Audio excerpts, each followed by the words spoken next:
Therefore it says, wake up, sleeper. Get up from the dead. Christ will shine on you. So be careful to live your life wisely, not foolishly.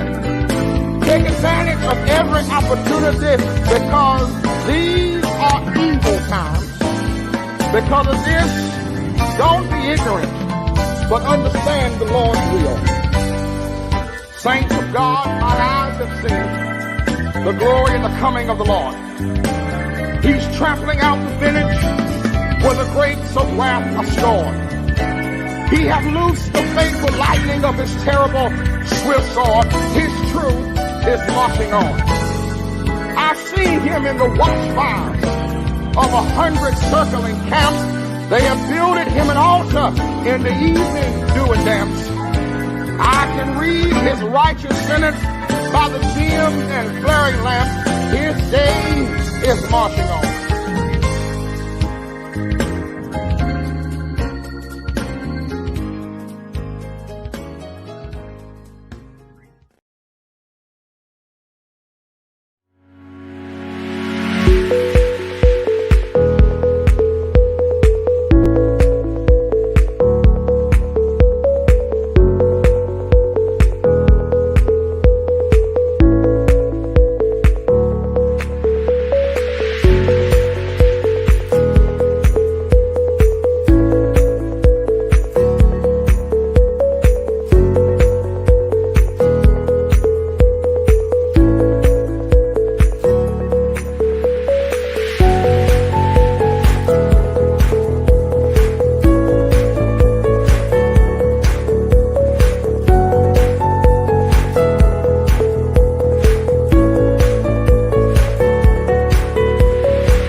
Hello, welcome to Conversations with Faith Leaders. My name is Brandon A.J. Davis, founder of Content Writing Service and Conversation with Faith Leaders.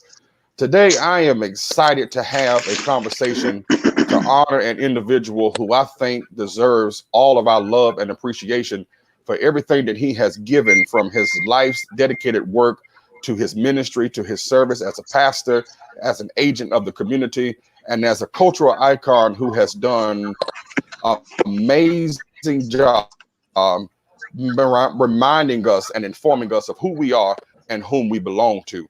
I've invited some wonderful people to help me to articulate a conversation about this legendary leader, Dr. Jeremiah Alvesta Wright Jr. And so I look forward to having a dialogue that I think will be important, needed, robust, and most of all, I pray will honor him and show him how much we love and appreciate him.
Welcome to the show, everyone. I'm glad you're here.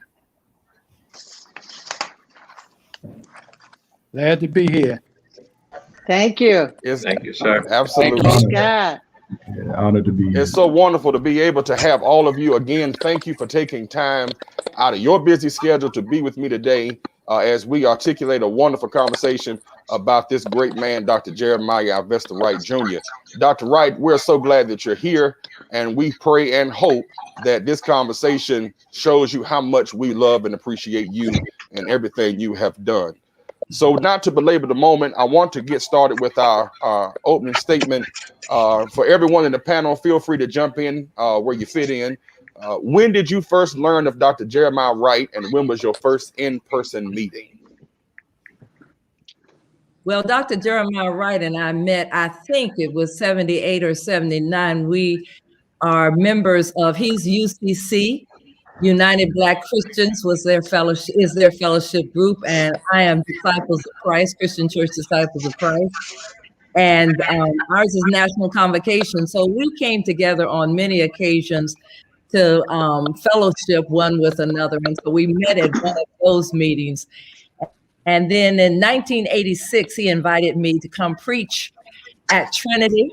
And because of that opportunity, I had about 3 persons contact me to help me start my new church that began with 4 people meeting for Bible study. And so Jeremiah made it happen for me. Well, I think for me, first meeting Dr. Jeremiah Wright was, well, I first heard about him before I met him. And hearing about him, we heard about this church where people would stand for hours outside to get into the church for all the services, and they would stand up inside. I never heard of a church, you know, there's no standing room, standing room only, no seats to be had. I said, what kind of church is that? And people would stand for 90 minutes to 2 hours in the service, would stand an hour or so out of the service, and they would transition out, another crowd would transition in, and then that crowd would transition out, another crowd would transition in. And I heard about him, but I met him when at an invitation to preach for one of his Women's Day. And I was just in awe. I'm just going like, this is really true. It is not a rumor. It's not a myth. It's not a legend. This is really true. And the full celebration of Afrocentric ministry was just absolutely there. I mean, Holy Spirit headquarters in that corner of Chicago, and it was just extraordinary. And I was just like, wow. And what Dr. Wright did for many of us, as Dr. Hale said, gave us a platform that we would have never had, invited us to be in the midst where other doors were closed, and that gave us an opportunity and a jump start. And then let somebody else say something as we learned other things, sitting in Trinity under the leadership of Dr. Jeremiah Wright. I know for me, it was 1987. I was in my first year of seminary, and Dr. Wright, Uncle Jay, as I affectionately call him, was preaching from my father with Dr. John Kinney, who was my, at that point, my theology professor. So my dad put me all of these things. And I remember one in particular, everybody, your color ain't your kind, that just impacted me, you know, because before that, I went to this predominantly white school and had not really been introduced outside of, you know, Bethel, the whole Black experience. So hearing that tape really arrested me. Then when I came home, Uncle Jay continued to come with Dr. Kinney, and we really connected. And he invited me to preach, just like everybody else's story. And my first preach was with Bishop Kenny Omer. And I'll never forget getting in the limo, saying to myself, what in the world am I doing, this young preacher in a limo with Bishop Kenny Omer on the way to Trinity United Church of Christ? I was just completely blown away. And from there, we have just developed family. You know, his daughters are my sisters, and just an incredible love for he and the family. And my dad, Uncle Jay, says hello as well. He's responsible for me meeting him. Before we move to the next person, can we get if you're not speaking, can you mute? We're getting some background noise, so we can kind of keep the sound crisp as possible. So the next person, please go.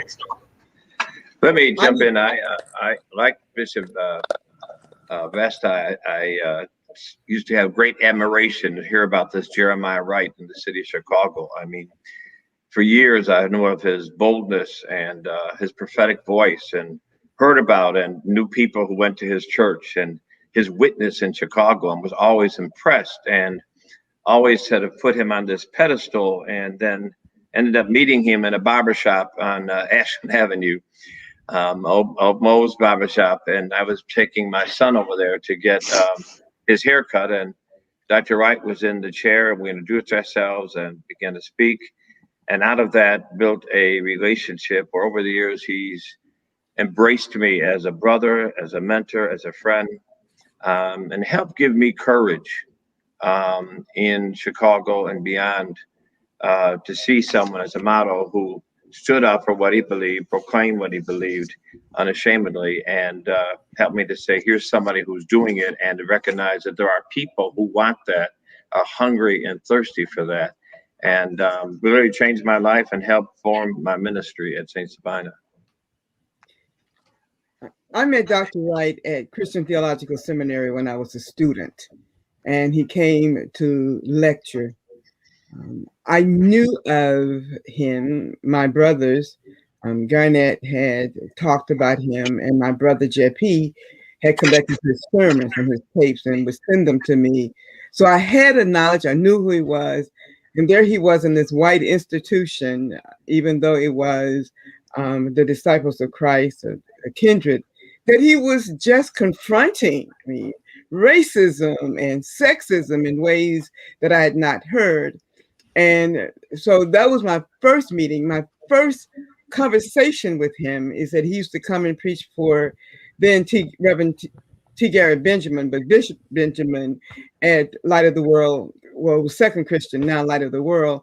And we began to have conversations. And what amazed me was that he remembered my name. That so these couple of years had gone by, and he knew, he remembered our stories. He asked me questions about that conversation. And so for me, it was, I never got the invitation to preach. I'm probably the only one on the panel that didn't, but I didn't need it, because for me, it was the confidant, it was a colleague, it was a father in ministry, and his preaching and teaching moved me in ways which I cannot even describe, and particularly the simple but yet very complex preaching, and then at the same time, a very arrogant, humble personality. And so those were in the early 70s is when I would drive to Chicago every time I got a chance from Indianapolis to sit in that pulpit, to sit in that congregation. And like you, Bishop McKenzie, just to sit there and see all of these people everywhere sitting in that congregation. Amazing. Well, I think the only go ahead, Bishop. I asked a good 5 or 6 people, when did I meet Jeremiah Wright? I'm at the age now where it's hard to call it up. And 2 or 3 of them said, none of them could say when we met each other. But 2 of them said, believe me, Jeremiah knows, because his memory is still as sharp as I don't know what. I do know that in those early years, I would say back in the late 70s, early 80s, when I thought I was the only one like me doing ministry and catching a lot of flack. I know that when I encountered Jeremiah Wright and the Trinity Church, I found a church that was fully engaged in liberation ministry. I had a sign at Bethel and back there in the 80s, Free South Africa. And all these years, I thought that was my revelation. And one of my daughters said to me this week, "You went to preach at Trinity and saw that sign at Jeremiah Wright's church. And then came back to Baltimore and said, we got to get a sign." So he's been leading in my life a very long time. We preached for each other. He had me on many occasions preaching at Trinity, and I had him preaching at Bethel, Baltimore. For me, first of all, I'm honored to join such an august body. I met Jeremiah Wright on a cassette tape. And if you know the work of the great Christopher Wallace, aka the notorious B.I.G., he has a line where he says, "I let my tape rock till my tape popped." And I played the tape so much literally that it popped.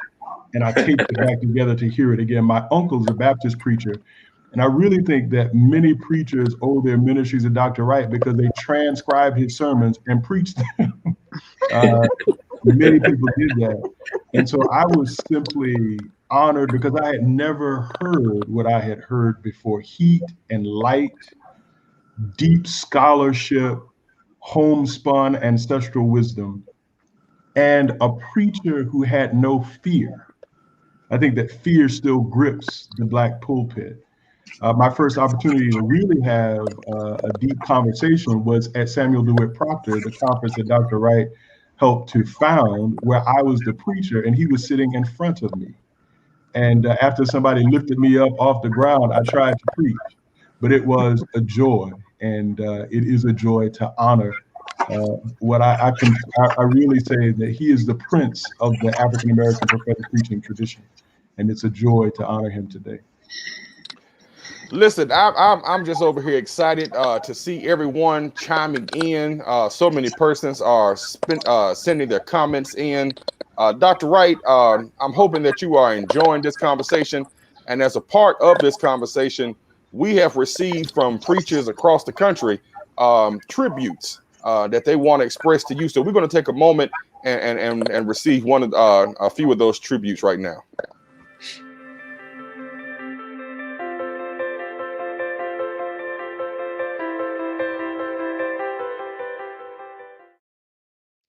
Dr. Jeremiah Wright Jr., this is Dr. Kathy Thomas McFadden.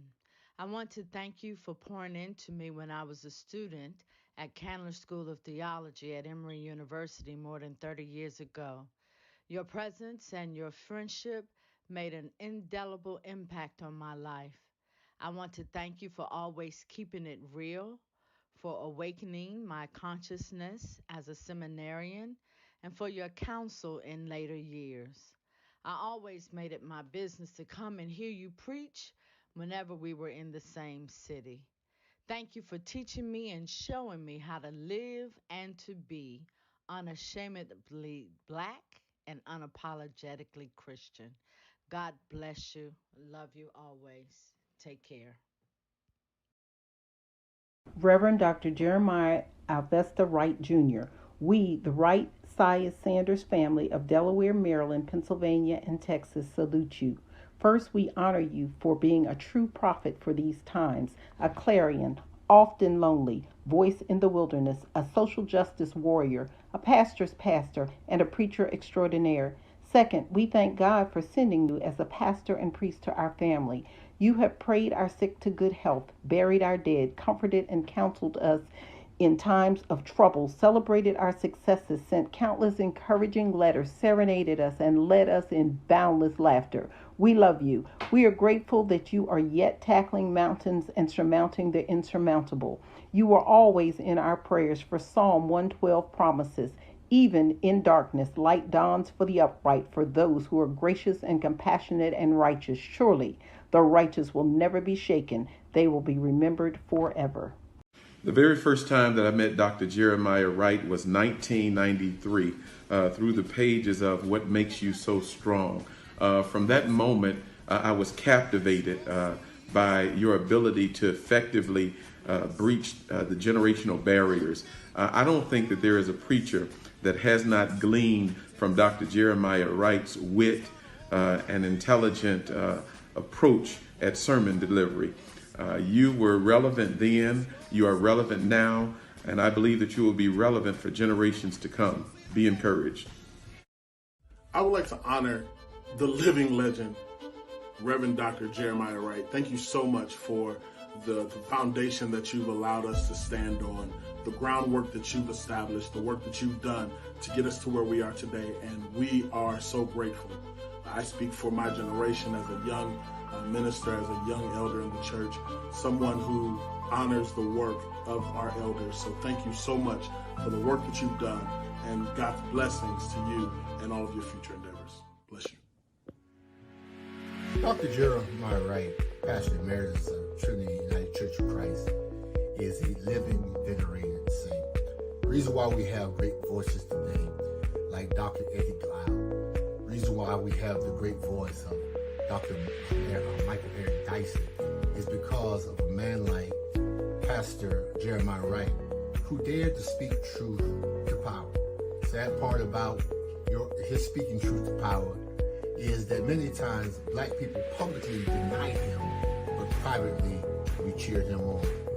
I learned so much about liberation theology by watching him put it to practice in the Christian church. We thank God for the life and legacy of Dr. Jeremiah Wright.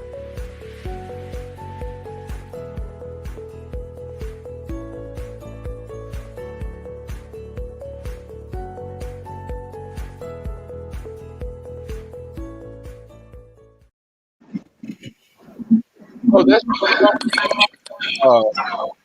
some of the conversation that's taking place around the people. We're getting some background noise here. So that's some of the conversation that is taking place around the country. People are expressing their appreciation for you, Dr. Wright, and I hope that you feel the love coming in today.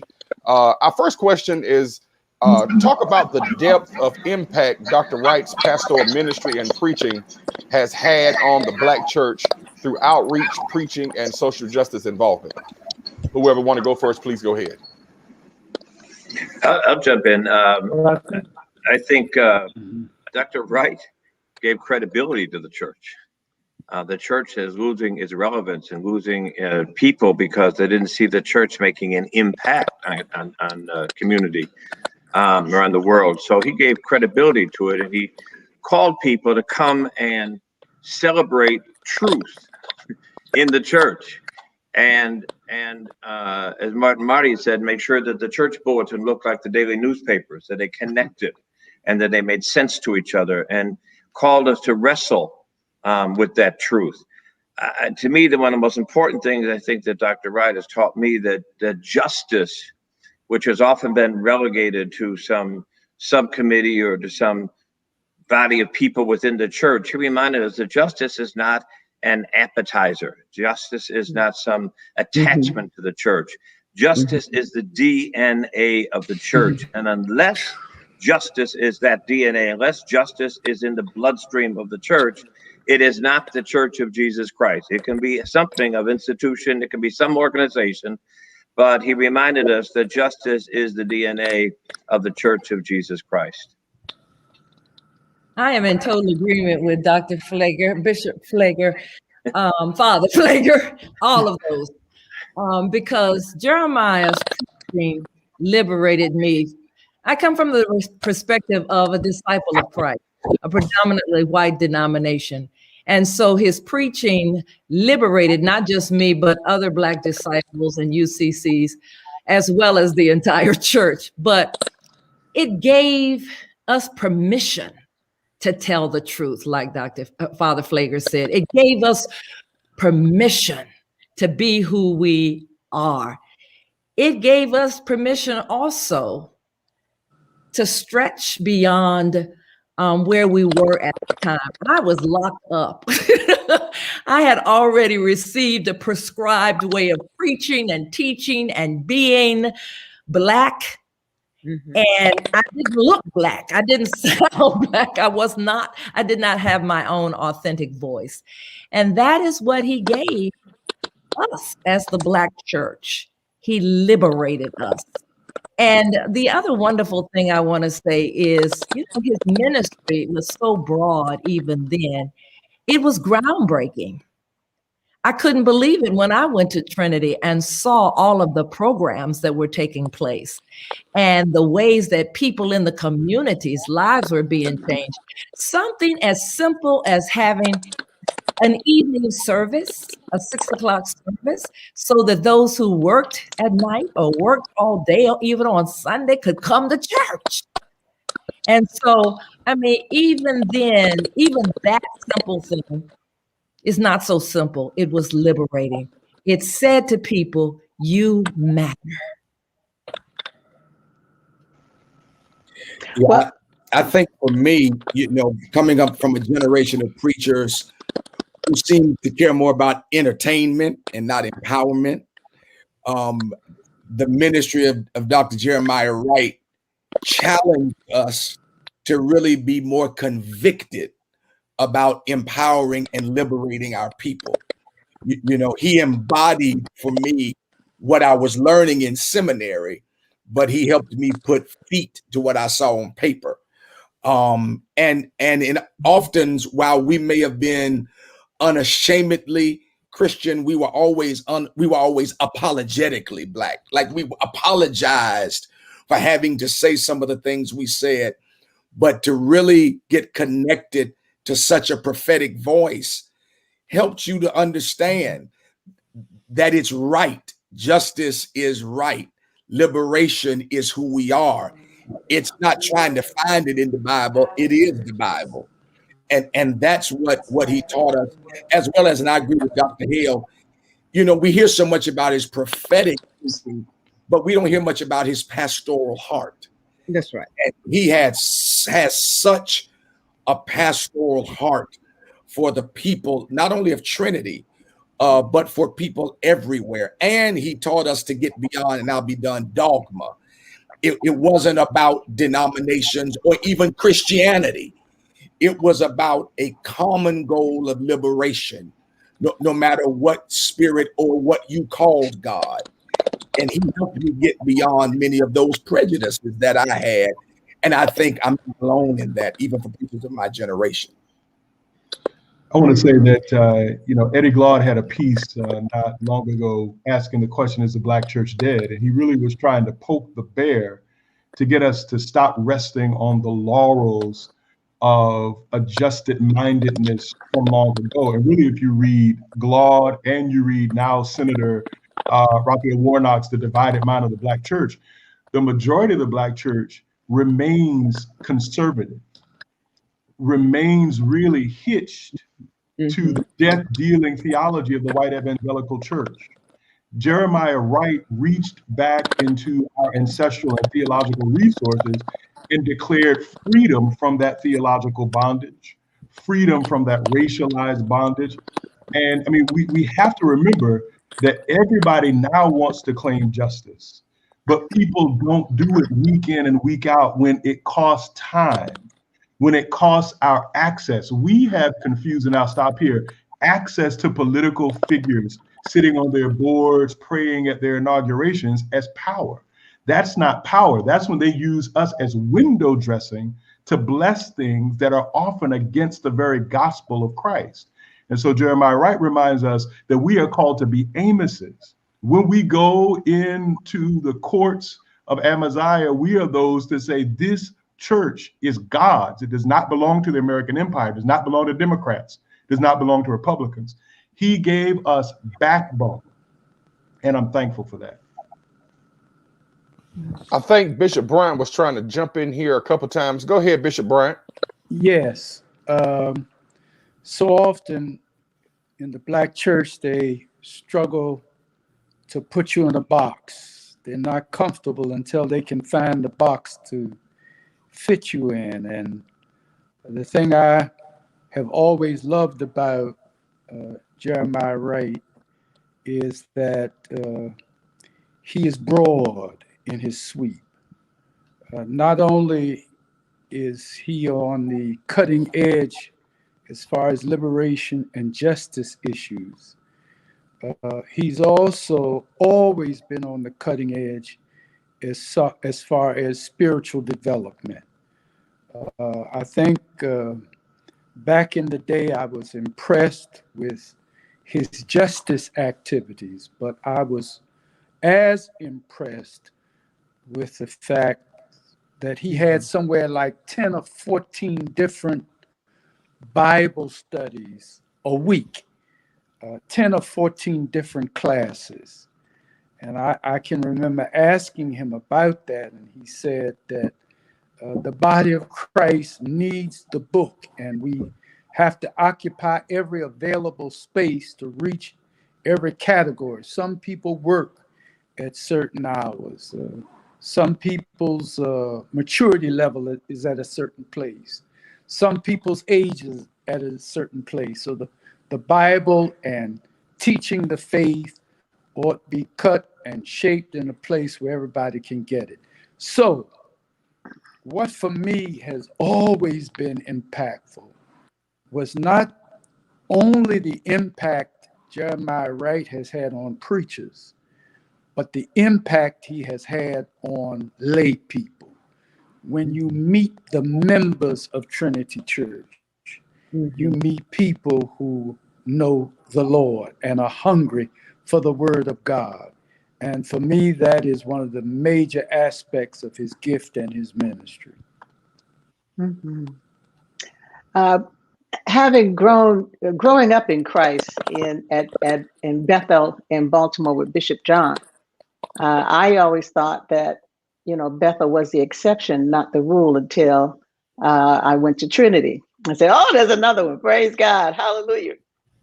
But what I found is that we were able to find ourselves in the gospel as he preached, as the word as it was taught, and how it ought to be manifested in our everyday lives. And so this was not just something that happened inside of the church.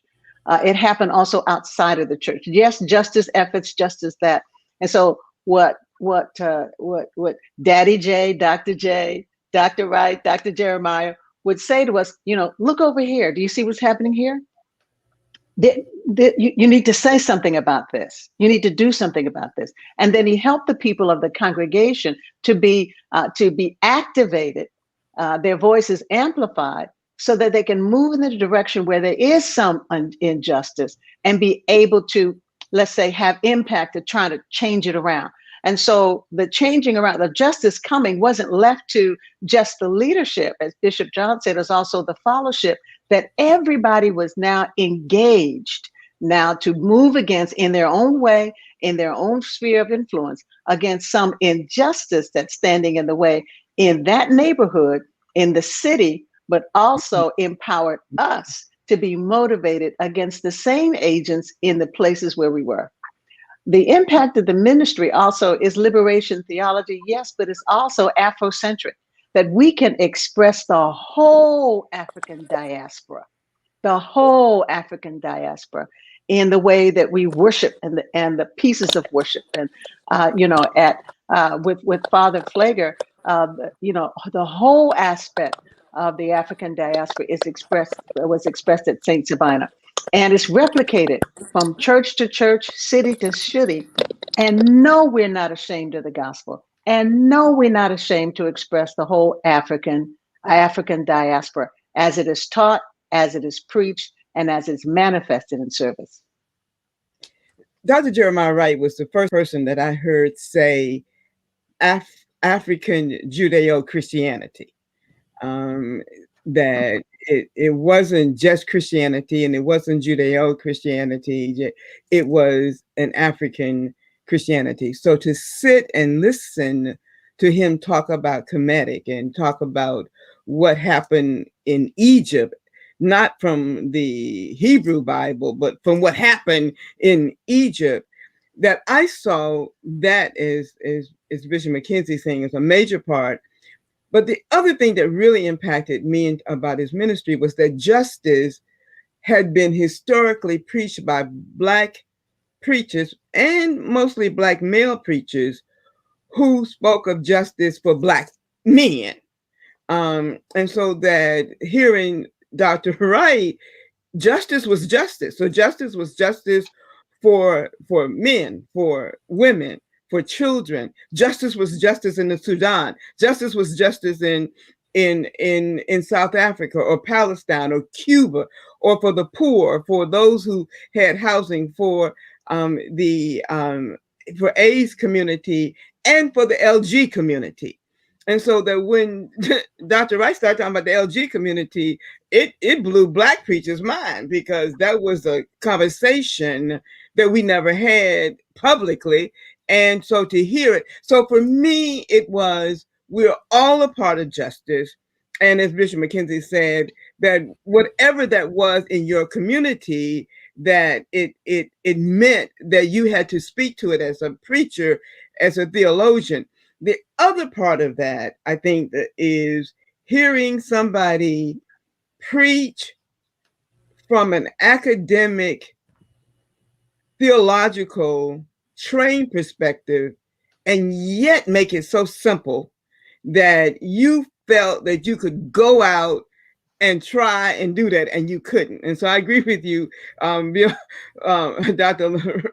Lamar, was that you would hear these Negroes preaching Dr. Jeremiah Wright's sermon who couldn't even pronounce the words, right? And so you knew where they got that from. I mean, and you want to say, baby, yeah. So, I mean, but it was that combination, and it was a model. It was a model for ministry, that Hispanic theology worked, Asian theology, all of that was a part of the justice factor.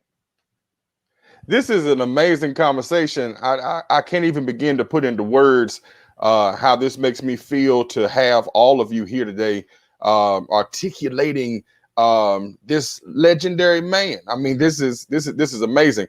I want to take a moment here to share some more tributes that we have for Dr. Wright. Let's listen in.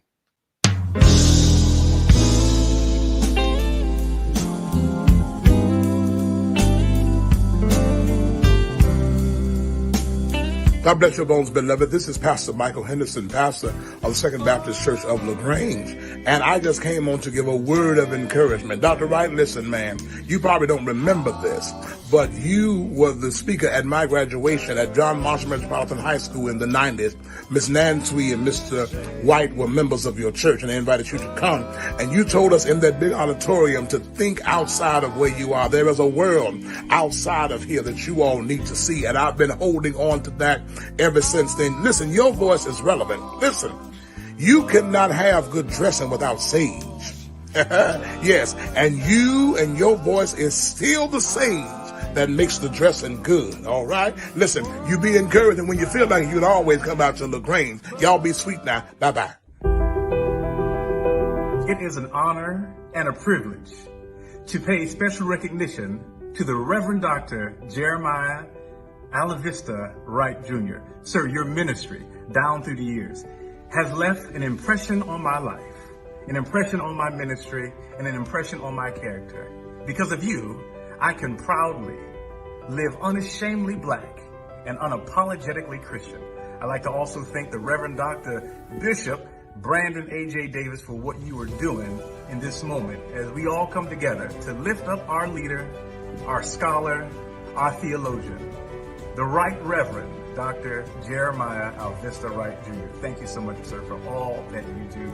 For all of us, God bless you. Keep the faith and spread it gently.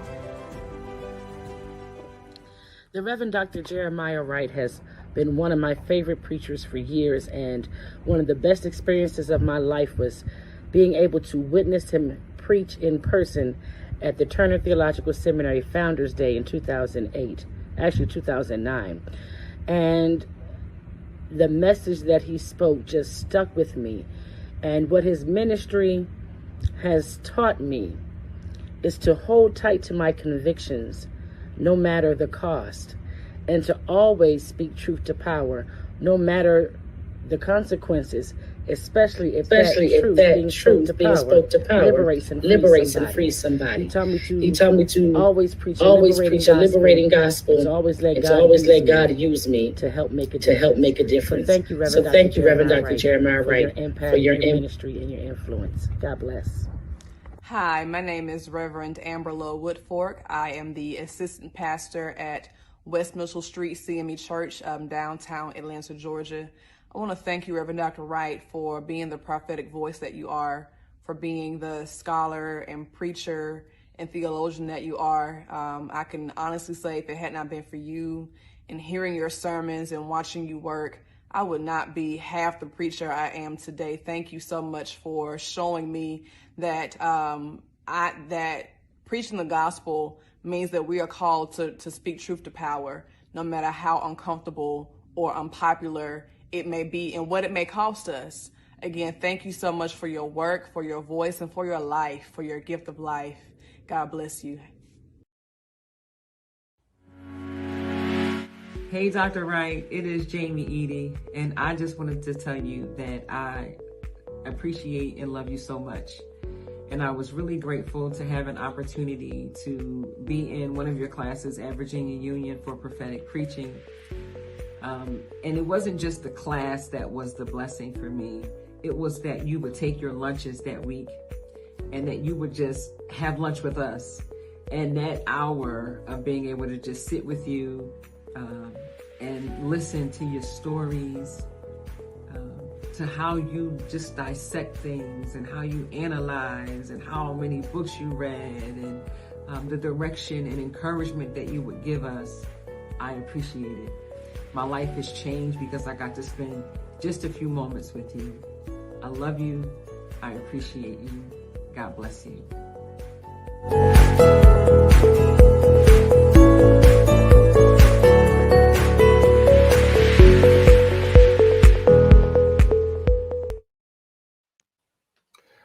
Listen, this is just getting better and better and better. And I'm just so delighted to be able to share this with you, Dr. Wright. This is, I hope you feel the love. A third question, how do we defend the prophetic voice of the Black preacher from people who fail to understand faith and justice as necessary qualities of being a preacher in the Black church tradition?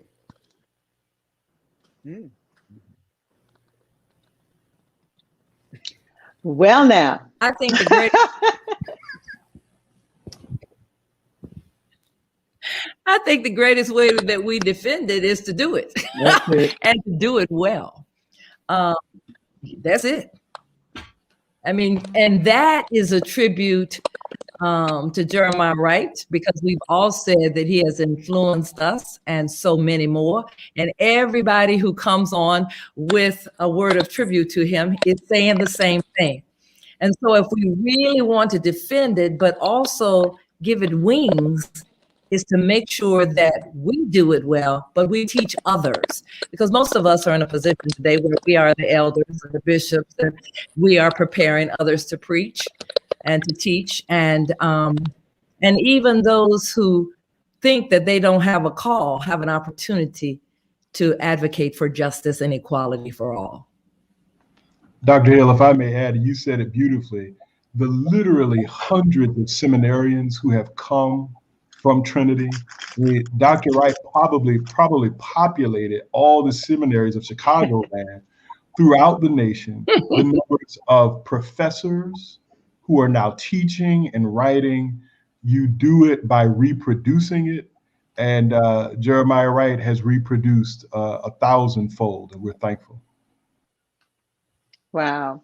The nature of the prophetic is that when the prophetic goes forward, it's going to trouble the waters, period. It's going to be upsetting. It is what God is saying through the prophet. And the characteristic and nature of the prophet is that they're not always necessarily preaching for popularity, but they're preaching the prophetic. And it'll get under your skin and it'll crawl around in your brain. And I don't think we need to define it. As Dr. Hale says, we just do what God is saying through the prophet. And what Dr. Wright does is, as he's preaching, he does preach the balance. there's so many roots that are in that feed his articulation of the word, the intellectual, the academy, historic, music. I mean, you know, he can tell you everything there is about the background, the history, and the music, and why this and why that, you know. So the roots are in so many different camps, but he finds just the right balance, and God uses him uniquely to bring forth that word. So when you say defend, yeah, but you have to do, and time will tell. That is the time will tell the truth that has been spoken, and time has told that the truth has been spoken. I think something Dr. Hale said in the beginning about doing it and doing it consistently. I think a lot of people come out and get ordained and have this desire and this urgency to be prophetic, and then they get caught up and become pathetic and get caught up in trying to have a mega church rather than a mega impact.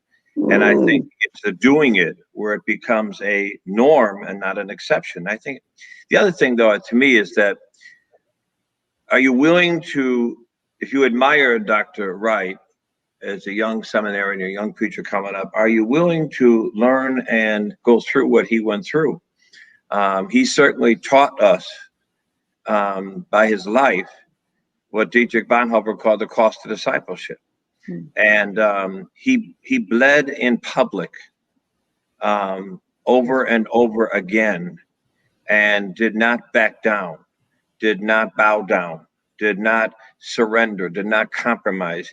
He was not afraid to bleed in public. He reminded us that the gospel is a gospel of cross, a gospel of crucifixion, and willing to bear what comes with that. That being prophetic doesn't take just courage, it takes the willingness to sacrifice. It takes the willingness to be wounded and to walk and to preach and to teach wounded, and understand that you have to be so sold out to that gospel that you're willing to deal with the attack that comes. But perhaps even more painful than the attack is the silence that comes from others. And that Jeremiah Wright stood his ground to his Christ and to his gospel, the gospel of Christ, bled, bore the wounds, stood the attacks, and even was willing to go through the woundedness of the silence of so many that would not stand with him, who would love him publicly, but would not follow him or imitate him in their pulpits. And so I think he taught us that if you're going to continue it and you're going to make it who you are, you've got to be willing to stand alone and be so sold out to that gospel that like Christ, you look down, there's very few at the foot of the cross. Yeah, for me, I agree with everything. That I think the defense is in the embodiment. As we continue to do it, I think that it has its own defense. I think that we have to continue to refuse to be co-opted by the commercialization of the kingdom. And I think there has to be a commitment even in our seminaries to continue to teach liberation theology, Black theology, and not be co-opted. I tell you what does need to be, and defended may not be the right word, Cynthia, as much as declared, and that is to keep the voice of Dr. Jeremiah Wright alive. The same way we quote everybody else, Dr. King and Howard Thurman and everybody else, to keep his voice alive, his prophetic precepts alive, and to defend the reality that I said it this morning in a sermon, Uncle Jay. Dr. Jeremiah Wright was right in what he said about this country, and to not allow a right-wing white media to take snippets of his sermons and try to prostitute them for their own gain, and to challenge preachers to not take the Obama option and disconnect when it's no longer convenient. I think that's what we have to defend. If I can say, Bishop, you opened the door. I think the elephant in the room is that Dr. Wright was made to bleed by Black people. Yes. Black people elected to the highest office in the land by Black people with his blessing. They would have gone nowhere near 1600 Pennsylvania Avenue Yes, sir. without his imprimatur and blessing. You better talk, Rich. And for the purposes of furthering their political agenda, they wounded him then and then continued to write about and wound him. And what we must do is be clear that you cannot destroy the tradition Yes, that gave sir. you the elevator to your prominence and prosperity. Yes, sir. I have look, I'm like Vito Corleone. For that, I do not forgive. Yes. Because you have the option not to do it. Black people made him bleed. And I have no forgiveness for that. This is the prophetic tradition. If there is anything approximating democracy in the American empire, it comes because of the prophetic tradition of Harriet Tubman, of Ida Wells, of Fannie Lou Hamer, of Jeremiah Wright, that is linked to Jesus Christ. And we must put on blast Black people who would destroy the prince of the prophetic tradition. You dealt with the elephant. You know, I want to talk about both pieces, but the prophetic voice, I am very concerned. I think the word defend is a good word, but I'm concerned that we're not even teaching anymore what true prophetic voices are. And so that we have had people to think that having this entertainment on Sunday morning is a prophetic voice that you got out of some white, they still quote Matthew Henry, out of my, and so that they think that becomes what it is, and so then they fall prey to what you said, Mr. McKenzie, about not knowing the truth because they were not raised in the truth. I'm amazed that there are people in the Black community who don't know who Jeremiah Wright is. There are young preachers who are pastoring who say, "Who's Jeremiah Wright?" You know, like, what do you mean? You know, so it's like even unbelievable. But I think what happened in 2008 was a wake-up call that I found it. My issue was I was angry. I was angry that the conservative, racist white press wanted to make me make a decision that in order to support who I supported, President Obama's right to work for him, that I had to deny who my support and love for Jeremiah Wright. I consider it incongruent. How dare you make me choose who my friends are? And how dare you say to me that in order for me to support a president who was going to be Black, I had to deny the person who had trained him, who had preached to him, who had developed him, that he had developed the community, that how dare you say that I had to put him in abeyance in order to do that. And what I was angry at, Bill Lamar, is that Black preachers all over the country decided they didn't know what to do with that. So in order to support the president, and I work for President Obama, and I would tell my friends, you are electing a president who is Black, not a Black president. And they could never understand what I was saying to them. That if you're electing a Black president, you're electing a president who is coming with a Black agenda. If you're electing a president who is Black, you're electing a president for the whole people. Therefore, don't be surprised if there are going to be some issues that you don't know. And so I think the prophetic voice is the voice that speaks truth, speaks nothing but the truth, speaks truth to power, preach truth to weakness, and is aware of his own weaknesses, aware of our own humanity, but it doesn't stop us from speaking the truth. Amen. I believe Bishop Bryant wanted to jump in here. Go ahead, Bishop. Yeah. Unmute yourself. Can you hear me? Yes. Okay. I take another spin. I think under that attack, Bishop Byfield, the church did respond and preachers did respond. When you look at this network of those who've logged on to leave messages representing every one of our denominations,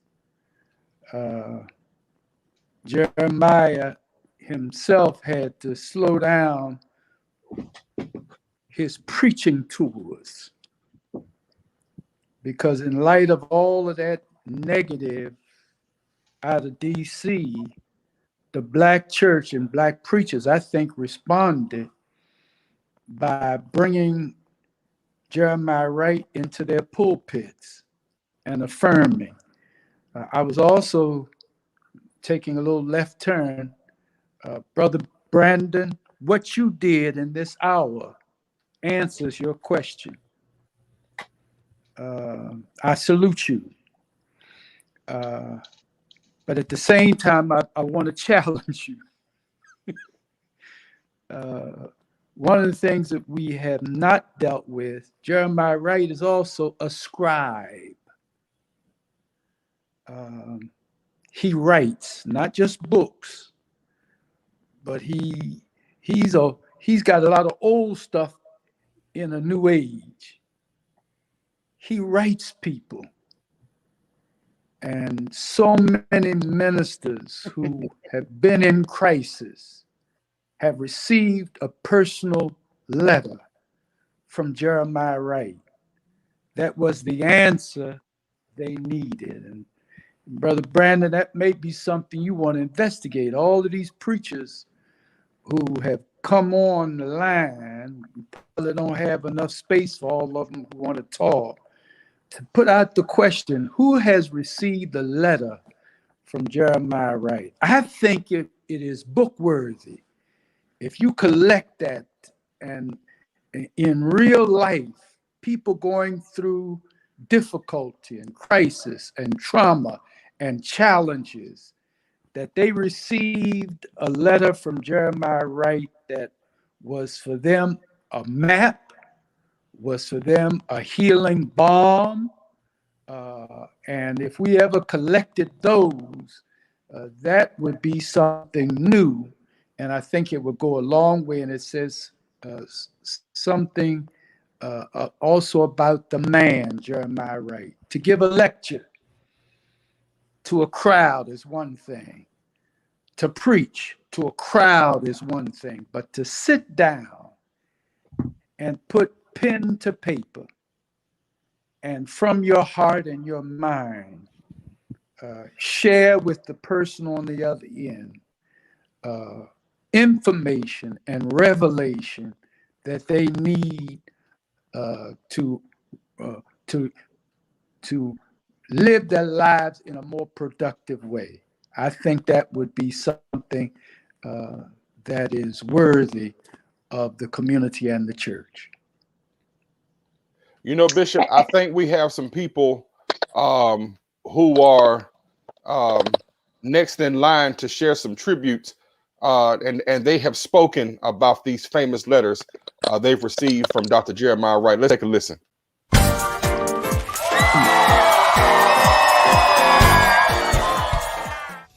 To the one and only, the incomparable, the Reverend Dr. Jeremiah Wright, this is your brother, Bishop Emilio Alvarez, from the city of Rochester in upstate New York. And I, along with all of my colleagues, brothers and sisters, would like to thank you, sir, for your years of service and dedication. I grew up watching and hearing some of your teaching and some of your preaching, and I can honestly say that you are the embodiment of what it means to be a socially aware pastor theologian within modernity. So from my generation and many generations to come, we want to thank you for your life and your service. And someone once said, it's not bad to be a copycat just as long as we're copying the right cat. We are all copying your model. Thank you for your life, your living, and your ministry. God bless you. Grace and peace. My name is Chris Stewart, and I pastor the Divine Faith Baptist Church in the magic city of Birmingham, Alabama. I wanted to take just a second to blend my voice with the voices of so many others in appreciation to the preaching ministry and pastoral leadership of Dr. Jeremiah Wright. Thank you for showing us how to do it well. Thank you for giving us guidance in the storm of our national upheavals. Thank you for being a clarion voice for young preachers such as myself in these times. God bless you, Pastor Wright.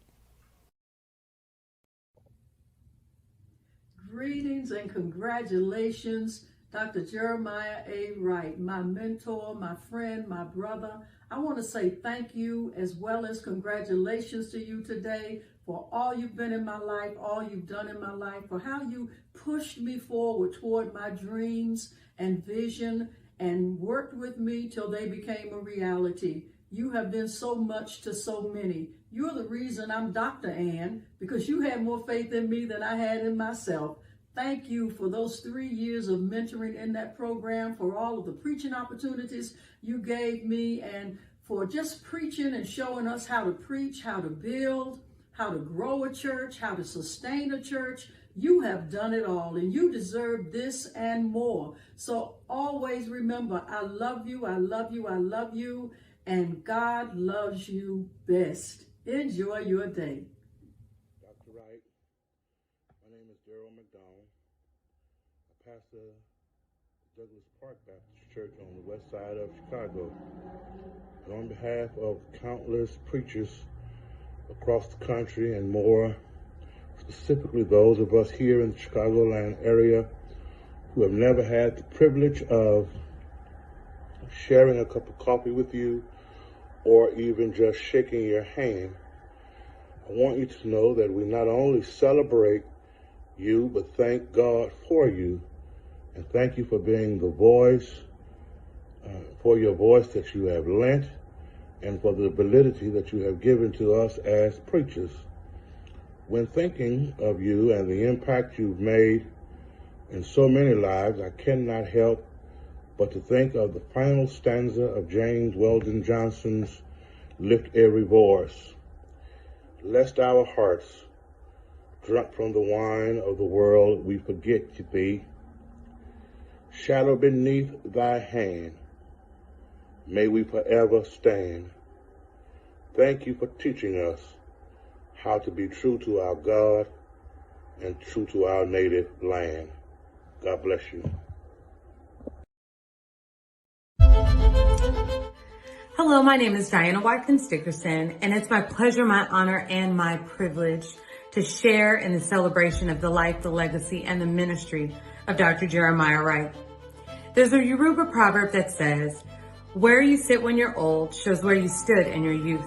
And Dr. Wright, I'm not calling you old. I am calling you a seasoned saint who stands boldly with truth, with justice, and with a spirit of prophetic witness in the Black community. You have inspired me not solely as a woman scholar, AME preacher, but also as a veteran to stand in my truth and to stand boldly in the purpose God has called me to do. May God bless you, may God keep you, may God's face shine upon you, and let us truly celebrate in giving you your flowers while you're yet living. Thank you so much, Dr. Davis, for this opportunity to share in this tribute, and may God bless you all. Thank you.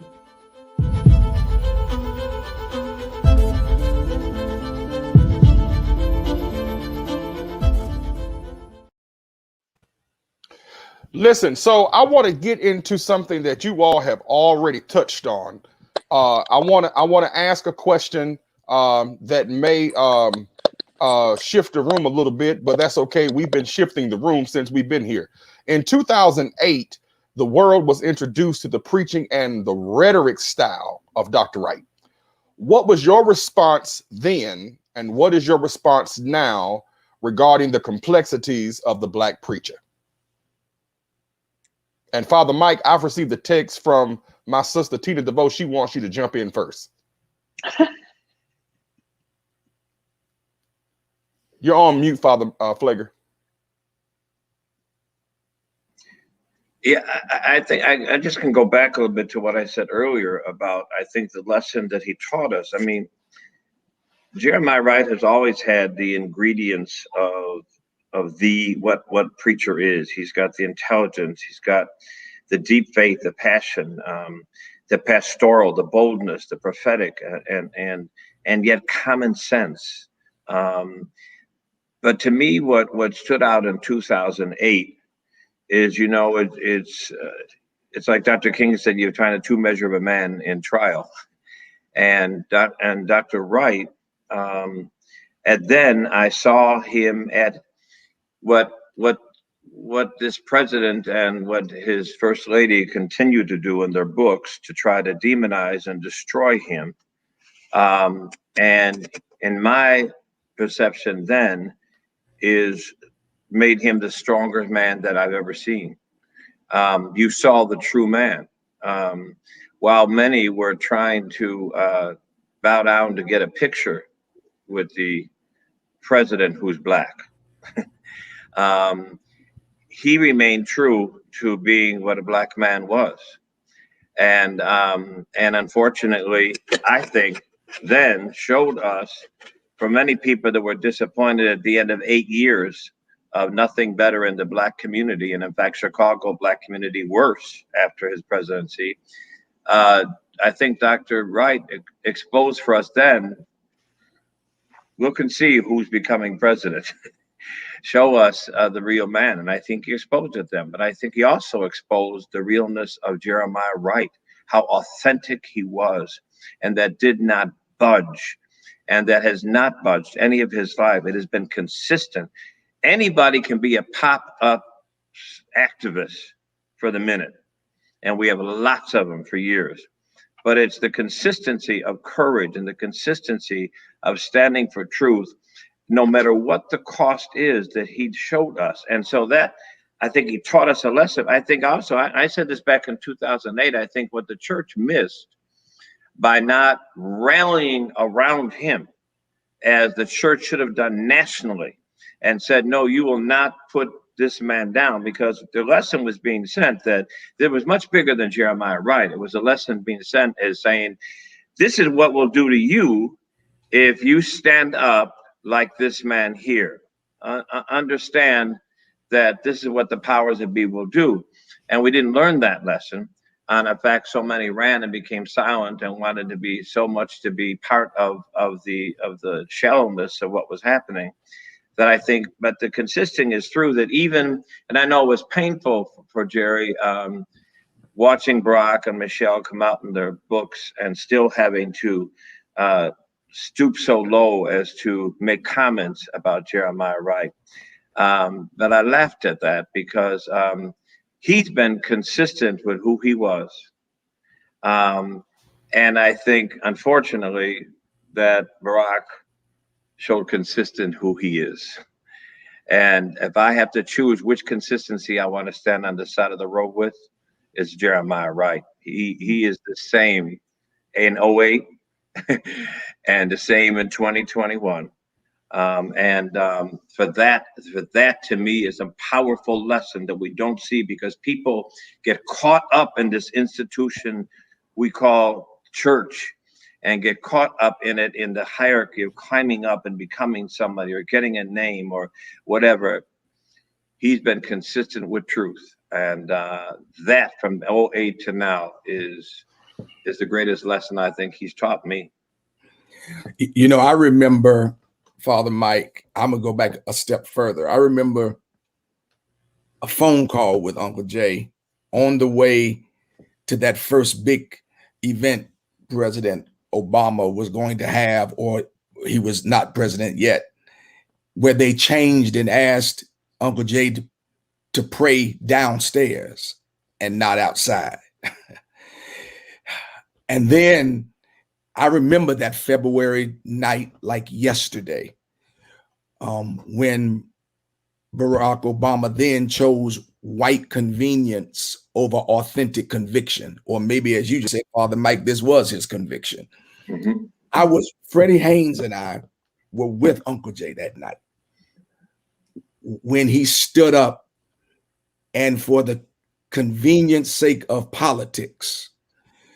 And I remember the pain, not because he was going to miss a White House opportunity. He'd had those, but because of how Jeremiah Wright loves people and had loved the Obamas. I had been to their house with him when the first book came out. We were on the way, Uncle G, I don't know if you remember, on the way to church to preach revival that October night, and we stopped by their house. It was his heart and how he had loved people that was broken, not because he was going to miss a photo op or a connection in the White House. He didn't need that.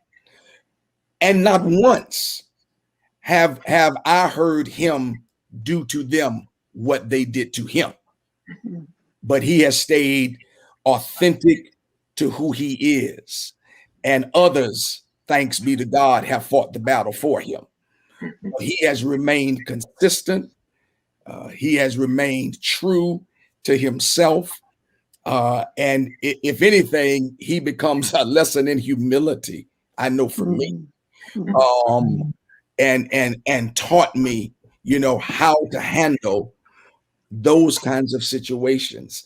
And it was painful. And even to this day, with those who still refuse to stand up and quite frankly, demand an apology. Not that he needs it, wants it, or anything else, but it needs to happen for me. Can I just add one thing, McKissick, what you just said reminded me that Jerry called me that day after he had been sent to the basement and did his prayer.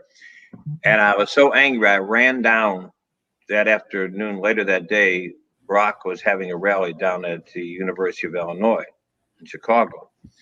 And I ran down there and I made sure I grabbed him after the talk. And I said, you know what? I heard what you did to Jeremiah this morning. You should be ashamed of yourself. And I said, but here's something my grandma taught me. How you begin something is how you're going to end it. And in 2016, I sent him a letter saying, indeed, how you began it is how you ended it. Wow. I want to me, I've often thought about the words of Ossie Davis when he eulogized Malcolm. And I want to just share these words because I think that they are still true.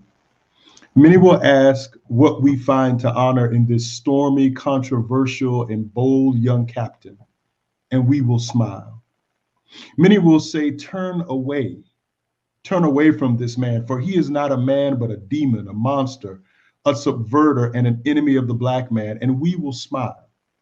They will say that he is of hate, a fanatic, a racist, who can only bring evil to the cause for which you struggle. And we will answer and say to them, did you ever talk to Jeremiah Wright?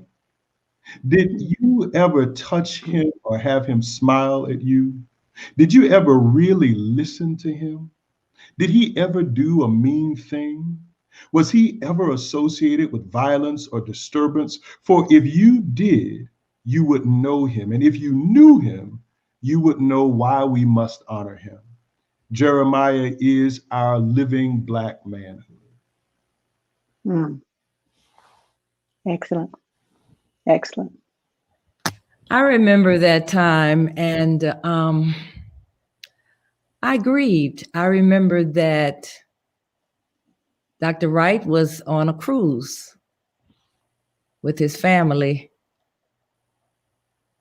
when the ugliness broke, when the clip that was not the true message was aired. And so I grieved during that time. I later reflected on that and the way that, again, that you all have expressed that he handled it. The fact that he remained true to his message, because as a man or woman thinks in his or her heart, so is he or she. I've never known Jeremiah Wright to be inauthentic. I've never known him to be inconsistent. He's always been himself, unashamedly and unapologetically. I had an opportunity to, as you all know, to serve as a commissioner for the White House. I had an opportunity to support. I had an opportunity to have a conversation with several people to try to bring President Obama and Jeremiah Wright together, Dr. Wright together. I wanted there to be an apology. And there still needs to be an apology. And if no apology, then at least shut up.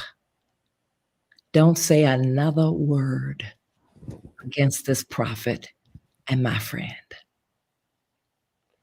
I want to jump in here real quick. I want to stay quiet throughout this whole show, but this is something that has been, I've been personally struggling with this. Those 4 pages that President Obama wrote in his book about Jeremiah Wright caused me to see Dr. Alan Aubrey Bozak's video response.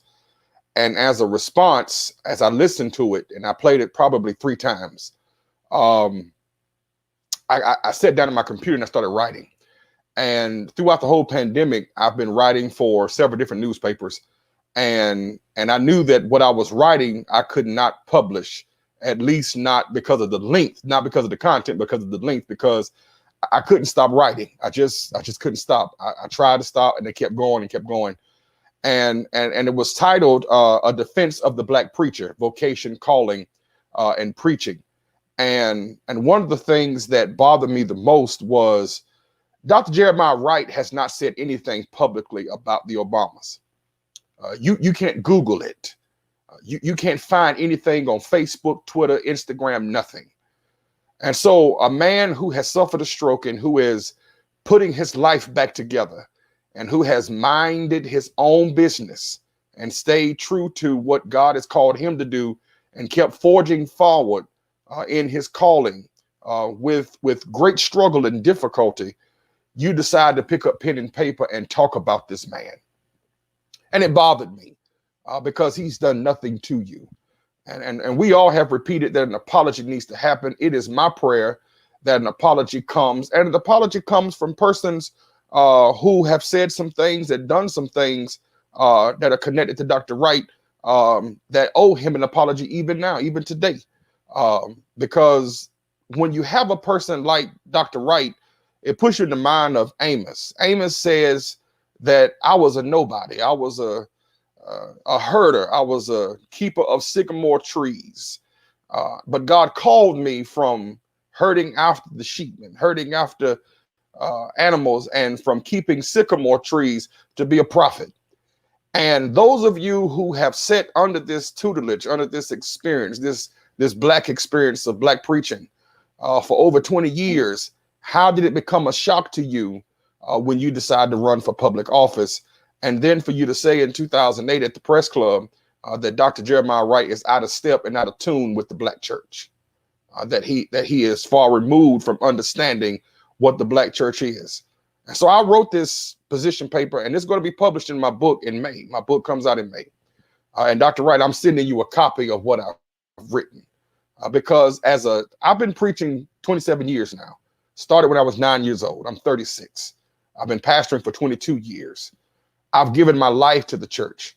And one of the things my uncle said to me, Reverend James Arthur Davis, he said to me, he said, son, you always stand for the preacher. You always defend the preacher. If they're wrong, deal with them in private, but never put the preacher down in public. And so as a young preacher, it's been in my heart and my mind that you ought to stand with the preacher. And I stood with you, and I stand with you today. Because young preachers that don't know you ought to be ashamed. Seminaries who don't teach about you ought to be ashamed. Because it is people like you who put into perspective what Amos was saying to us. That we have a responsibility. Dr. Altman at Payne Seminary says you have a fiduciary responsibility to speak truth to power. And so I just wanted to add that. I want to take a moment now for us to jump into some more tributes that we've received. Those of you who are watching, this has been one amazing conversation. I can't say it over and over again. And we're just about done. We have some tributes, and I want to make sure that we share these tributes, but we're going to come back with, we have 2 final questions, but I want to get some of the tributes out the way so Dr. Wright can see just how much we love you today.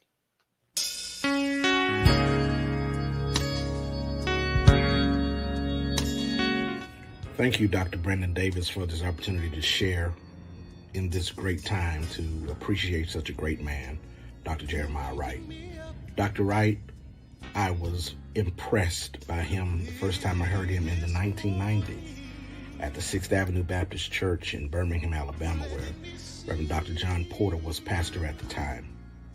Ever since then, I've known him to be a great preacher and enjoyed his presentation of the gospel. The last time I heard Dr. Wright in person was at the Allen Temple Baptist Church in Oakland, California, for their centennial celebration, and I was again impacted many years later. Mysterium Tremendum. I was so blessed by that presentation. Thank you, Dr. Wright, for all that you have meant to us and all that you have taught us and all that your life means to us. Long live Dr. Jeremiah Wright. God bless you. Dr. Wright, this is Skip Mason, pastor of the West Mitchell Street CME Church in Atlanta, Georgia. And I want to join the throngs of people around the world loving on you today, celebrating you and thanking God for your life and your legacy, which continues to live on. And I want to personally thank you for liberating preachers in the pulpit to wear African attire, African dashiki, to help us and to remind us to be true to our God and true to our native land. I thank you from the bottom of my heart for all that you've done and all that you're still doing. Your legacy continues. May God bless you and may God keep you. And every time I put on my dashiki or my Sankofa necklace, I think of you. God bless you, Dr. Wright. Grace and peace to you from God our Father and the Lord Jesus Christ. What do we say of such a giant of a person and a preacher in the person of Dr. Jeremiah Wright? Let me say to you, honoree Dr. Wright, I am so blessed to have this opportunity to give sentiments concerning you as the preacher, the pastor, the priest, the professor, the prognosticator, and the prophet. You have been instrumental in my life from a distance. And I am just grateful to just tell you these words. Thank you so much for standing in culture, but also against culture, for sharing your convictions concerning the Christ, but with a strong social justice edge for our people. I bless God for you. Thank you so much, and may God continue to keep you is my prayer. Blessings. Greetings, my brothers and sisters. Hey, I bring you greetings from St. Augustine, Florida. St. Augustine, Florida. And on behalf of my wife, Patricia Ogden and Keith A. Ogden, we salute and honor Dr. Jeremiah A. Wright, Jr. What an honor. Thank you, Dr. Brandon Davis, for bringing this conversation together on Sunday. And we want to say we greet you with the joy of Jesus, Dr. Wright. We love you. Thank you when you came to Asheville. When I served there, senior pastor at the Hill Street Baptist Church in 2016, April, we brought you in to do a Black Lives Matter revival for our community, and you were a blessing to us. And your memory will continue to live in our hearts forever. May God continue to bless you, Dr. Wright, and your family. We pray God's strength, peace, and healing upon your body. Keep on preaching, Doc. We love you. God bless you. Dr. Wright, it is an honor for me to voice my appreciation for your mind and ministry in this video. Your prophetic voice has been and continues to be the conduit for cultural and Christian critique, as well as comfort. You can with ease fuse the sacred and the secular while never losing step with sound doctrine. You do all of this to sound the alarm and to awaken us to a serious level of consciousness, and for that, you are appreciated. Your preaching calls listeners to awaken from the recesses of the American delusion and see the need for a real conversation on the state of the American dream for a few, but the nightmare of America for the masses. You are still a powerful voice whose words and intellect are calling men and women out of darkness into God's marvelous light. And I want to tell you how much I appreciate every sermon you have preached, every lecture you have given. Thank God for you and for your service.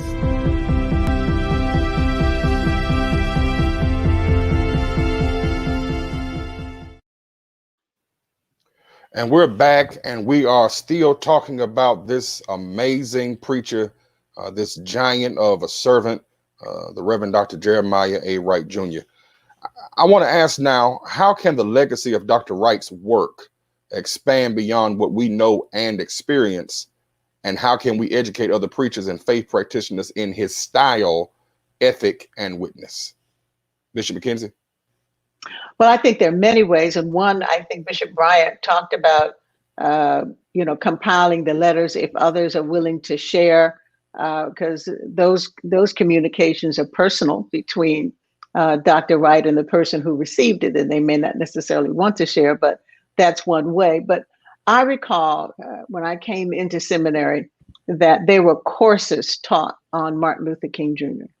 And in the seminary, there can be a course that talks about the pastoral ministry, the liturgy that Dr. Wright supported and promoted in the congregation. I mean, young preachers can learn how he connected the hymn and the reading of the scripture and the preaching of the word of God and the liturgical dances and this, that, and the other, so that when you were in the midst of worship, there was one message being sent, and that message was reflected in everything that happened in that service. So,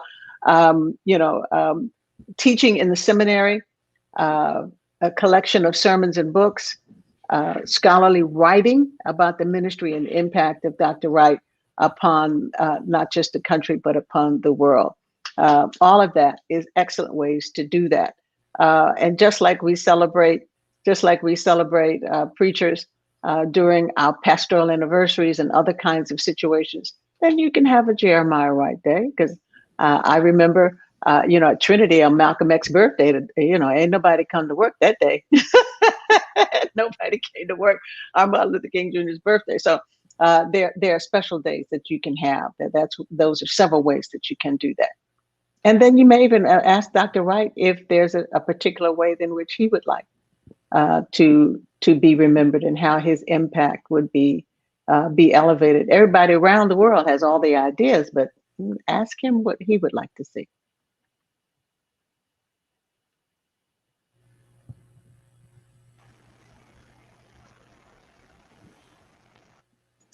Go ahead. Someone's trying to speak. Go ahead. I just mentioned that I think what Reverend Lamar said earlier is so true. We have a responsibility to continue to speak his name. We have a responsibility to continue to quote him and reference him in our preaching and in our teaching and in our ministry. I think we have a responsibility to continue to share his life and what he's works for and what his ministry was and what we've learned from him. So I think that's a responsibility of every preacher needs to continue to speak it, quote him, share him, and talk about him, and keep his name alive and strong in the church as a model and as a standard for what ministry looks like. But I also think, like what you just said, Bishop McKenzie, somebody need to put together, Jeremiah, a class of your life, because like Bishop just said, can nobody do that better than you? You need to put something together with some folks, and that needs to be taught in every seminary, and it ought to be something that preachers can look at, and even those who are out of seminary can read from and understand from. But you need to get on that computer in your room and put together a class on Jeremiah Wright, and need to have some don't be laughing and have some folks around you who will make sure that are in that the things that you may be too humble to put in that, but are too necessary and important. But that class needs to be put together, and that needs to be taught in every seminary. I wanted to add to that there are several preaching conferences, ministers' conferences that we have every year, and that we would add Dr. Wright and that class, a smaller version of it, to those conferences and to the program of those conferences, because many of us teach in those conferences. And so we could very well decide that that's what we're going to teach that week, or to do a workshop on. And so, because many of what I'm amazed at the numbers of young preachers who flock to those conferences, even when they are not seminary trained. And so, and they have an opportunity, and that's true of Hampton, IC3, Samuel D. Whit Proctor Conference. They get to hear him there, but I'm just talking about the other conferences where we could do workshops and even plenaries on his life, ministry, and preaching. I would add to that, invite him to preach today.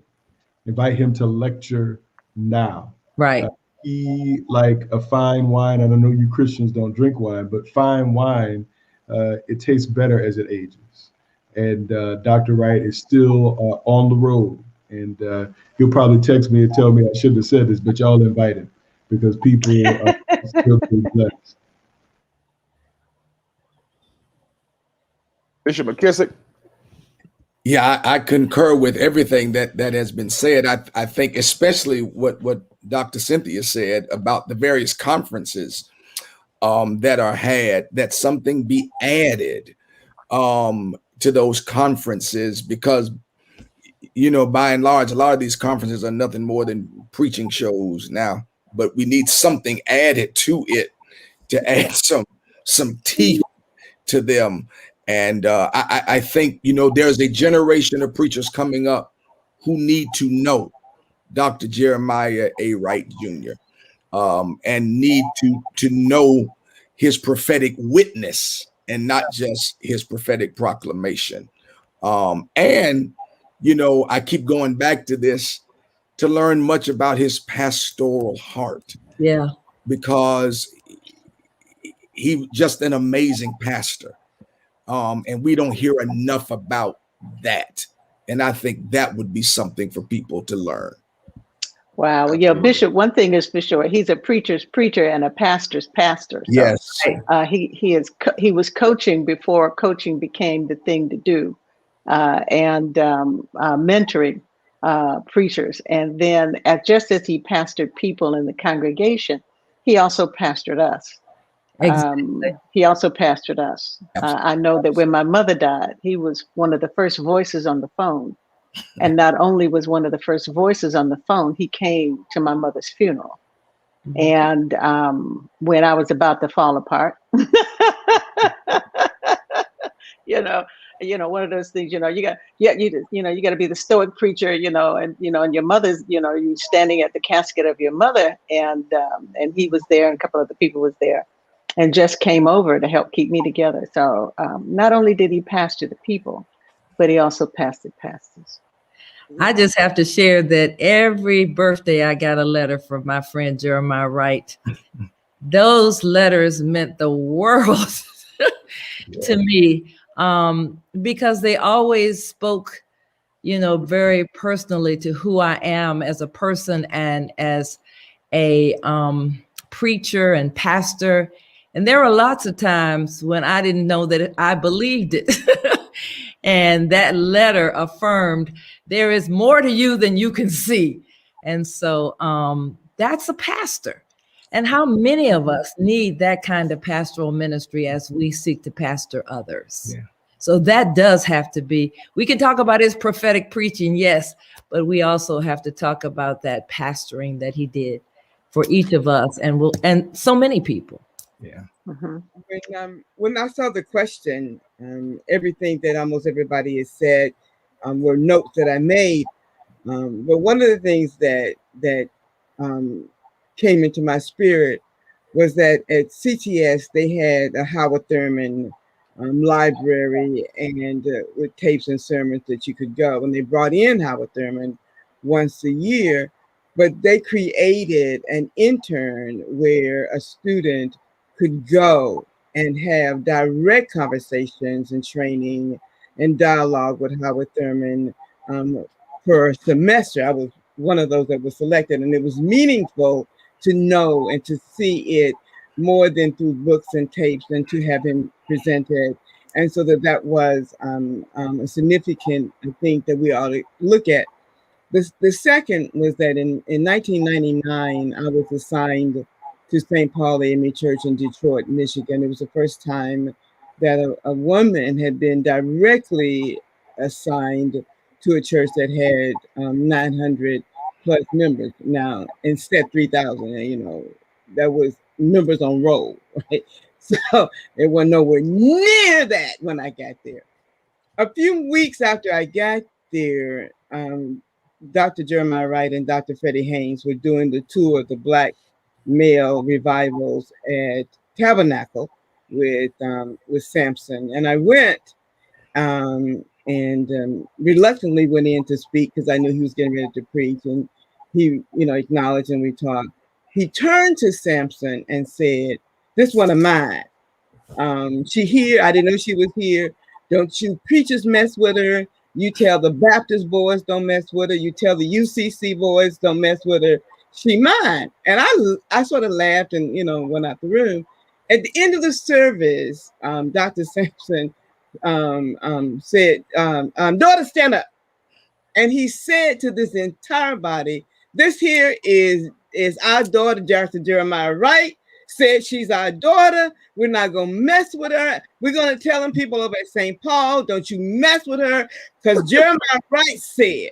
And I laughed about it. And you know, the next day, my members called me and said, "What did you say about us? Why are they?" And I said, it was none of that. But my 5 years in Detroit, almost every major Baptist pastor invited me because Jeremiah Wright said so. UCC invited me because Jeremiah Wright said so. Right. And I got to meet people, and as people came into the city, because you're right, he has a pastoral heart, but he has an ability of timing that I was a woman coming into a different city, and therefore he had to say he said specifically to the Baptist boys, but everybody heard him, that this was a person. And so I agree with all of that we ought to do that, but I also would like to see maybe sponsoring or having a seminary have someone to actually go for a period of time quickly, you know, to be and to chair with him. Right. You know what else would be good? To not only look at his preaching, but ethnomusicology. Yeah. Yeah. Which is, you know, we don't talk about his music much. Yeah. I remember the first time I went to preach, and we walking down those back stairs, and I look up, and all of a sudden he's not there, and I'm like, where? I can't tell you what I said in my head, but where in the heck is he? And he's over on the piano. That's right. Opening the service on the piano. He jumps up off the piano, comes to the mic, and starts singing. Then he starts directing. He really reminded me so much of my dad, who was my hero, which is why I really fell in love with him at first. But I've watched him play the pipe organ in the old chapel at United Seminary back in the day. And that's another angle that people don't really know about, you know, is his musicianship and playing the piano and the pipe organ and singing and directing. I mean, just all of that. Yeah. And putting this a song really in amazing. and putting a song in the middle of the sermon, just in the middle of the sermon. And that reminds me of a video clip. I was looking for some clips to put together for advertisements for the show, and I ran across Dr. Wright preaching. It didn't say what church it was, but the compilation of videos was made by Lutheran Seminary. And one of the videos they showed Dr. Wright, you was preaching, and you was talking about how blues intersect with our struggle. And you stopped and started singing. I said, now, is this man literally singing a blues song in the middle of the Lord's church in the middle of a sermon? and you was trying to get the piano player to come on with you, and you was giving it to him. I was like, well, I can't say what I want to say. I got these AME bishops up here, and I am a respectful AME. This dude is all right with me. That's all I got to say. This dude is all right with me. It was amazing to see and to witness that kind of ingenuity when it comes to how we show people what Black preaching is. And one of the things I have come to love in my research of Black preaching, Dr. Isaac Clarke says Black preaching is done through chosen personality. So many people have come to the witness of God and to understand and discover God's love for them through the chosen witness and through the voice of Dr. Jeremiah A. Wright. And it is such a blessing to have you, sir, because it is through that chosen personality that people who thought they had no place in God's kingdom, persons who felt they had no place in the Lord's house, persons who felt that they were, the rejects of the world and of God, came to know that God loves them too. Sir, we really appreciate you. We really appreciate you. I want to take a moment here now to jump into some more tributes. Before we hit that 2-hour mark, I want to try to get these in because it was so important for persons. They were pouring in at the last minute. Dr. Wright, I was up from 7 a.m. until early this morning for the past several days, trying to make sure that I got everyone's tribute because they really wanted to say something about their love for you.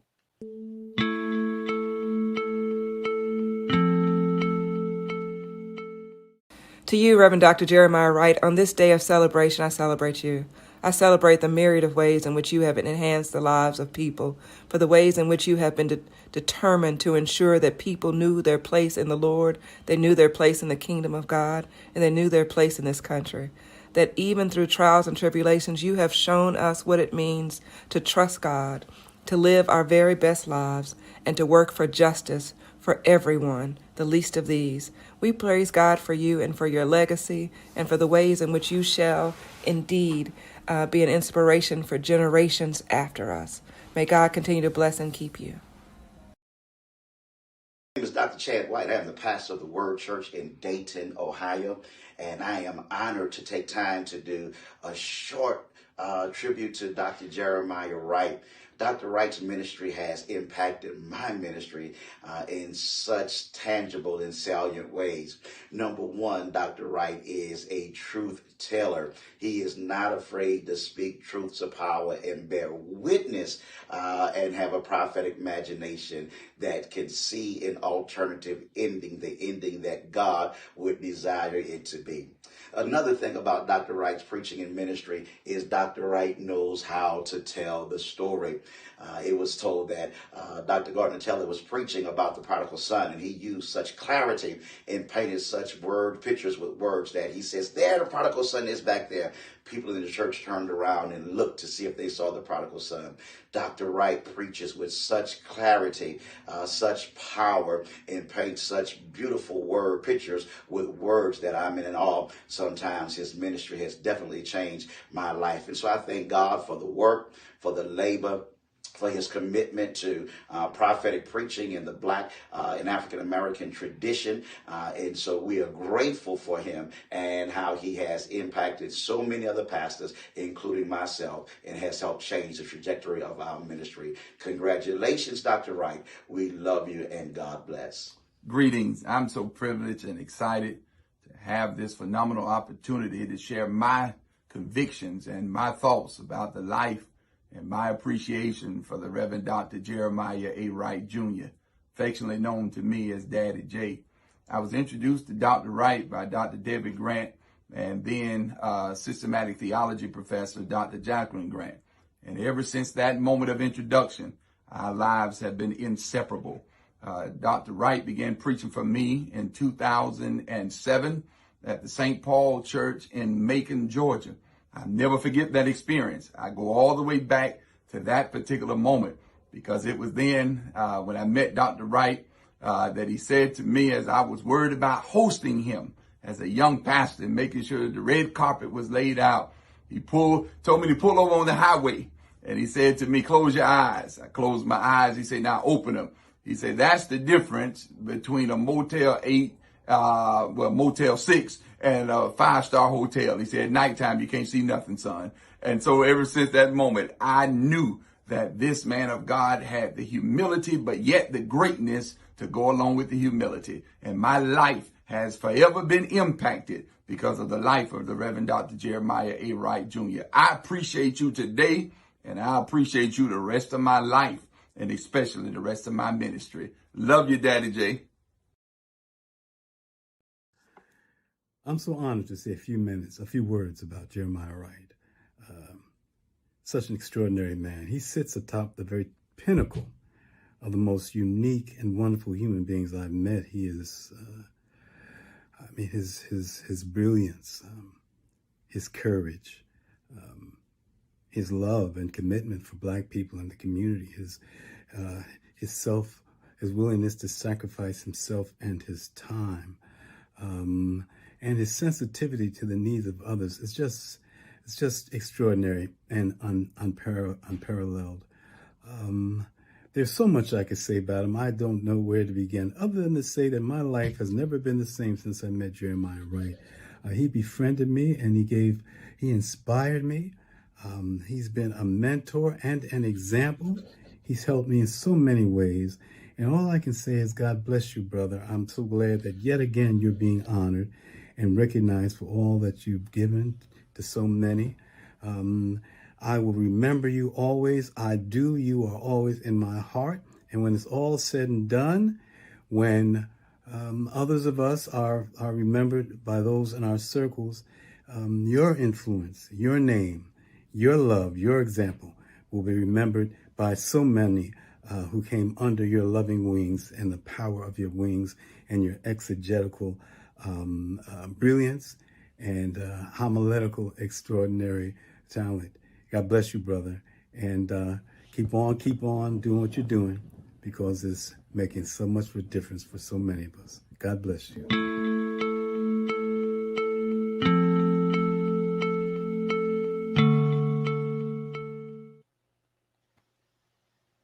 So there was a little bit of difficulty, but I'm grateful. My mom told me that you guys were still able to see the tributes. There was a little bit of a trouble on my end here. There's a storm here in North Carolina, and it just so happens to show up when we're having a wonderful conversation about this great leader. We're going to have Dr. Wright to express his thoughts in just a little bit. We got this one last question that I would like to ask of the panel, and then there's two final special presentations, Dr. Wright, that I must give to you from the persons that love you the most.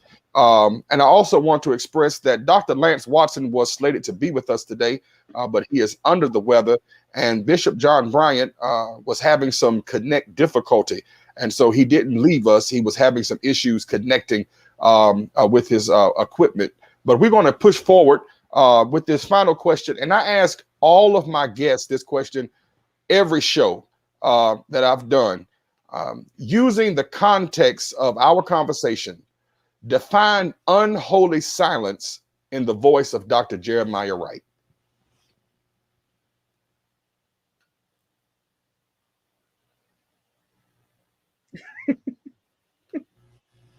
Did I stump you?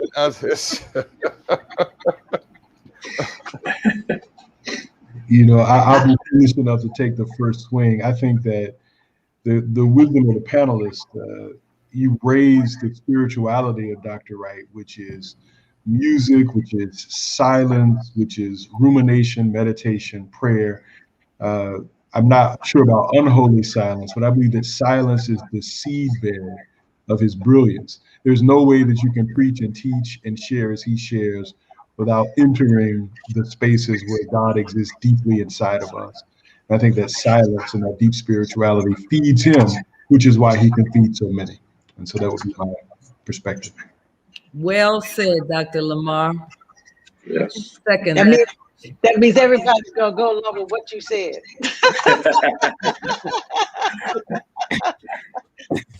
I would say also, though, the opposite is that there is not the unholy silence of Dr. Wright, but when other preachers and prophets refuse to speak the truth, and refuse to speak about the lives of the diaspora, and then intentionally we don't speak it, we have an unholy silence as it relates to that. But you said it well, Dr. Lamar. Yes, sir. And you helped him out, because that's what I was thinking too. Said it. Well, I would just add to that, to both Bishop Byfield and Dr. Lamar, who capsulized it. Dr. Wright has not been silent about the issues that impact people, impact the persons in the African diaspora. He has not been silent, and he has said what needed to be said in each of those areas. When I think of unholy silence, it means that there's someone who takes themselves away from the conflict. They exempt themselves from the conflict when their speaking would be necessary in changing what is unholy to holy. I like that, Bishop McKenzie. I like that. Yeah, I would just agree with you, all three of you, and I will co-sign with you, Dr. Lamar. But I think what Dr. Wright has taught us is that unholy silence is to be silent. He has never been silent. He has taught us that he's not only willing to be on the battlefield consistently, but that he is willing to lead in the battlefield and not worry about who's with him, who's walking with him, who's patting him on the back. But I think the unholy silence he's exposed by his witness, his life, his preaching, and his teaching. He has exposed the unholy silence of this institution we call church. And I think, unfortunately, the church has become more and more silent, standing around like the book Without Sanctuary, standing around the lynching tree, singing Amazing Grace while lynching took place. And he has exposed that in this institution and shamed people. They may never admit it because they never want to pay the cost of it, but I think he has exposed unholy silence in the institution. Yeah, I just ditto with everybody. I was a little thrown, like everybody else, by the unholy silence. I think the only time he's ever been silent is when he chose to be quiet, when he was cut by people he loved. And to me, that was a holy silence that I wish he wouldn't have had, but he did. And the rest of us were vocal on that. I agree with Father Mike. I think, if anything, he has exposed the unholy silence of too many Black pulpits who are not engaged in the fight for our brothers and our sisters on so many levels. The unholy silence of many of our Black churches where women are treated like they can only be ushers, but are not treated as voices of value. So he has exposed an unholy silence that is profane in its nature. But I've never known him to hold his tongue when he had something to really say. Let me try to throw out here a little bit of clarity for where the question is referring to. So we have seen a lot of racism and what I have come to call old world racism steeped in nostalgia. And so we're speaking to Christians, white evangelical conservative Christians who were silent. They call themselves Christians, but they've been silent about the treatment of African Americans and about the murder and the violence that has been taking place since this pandemic had started. So that's the kind of silence I'm referring to, is those persons who have associated themselves, or rather ingratiated themselves in Christendom and say they profess kinship to Christ, but have not spoken to the evil and the violence and the mistreatment of people of color. And so in Dr. Wright's voice of what we know and what he has preached and taught, how would you define unholy silence? Them being themselves, except Father Mike. Right. Amen. He's one of us. Amen. Absolutely.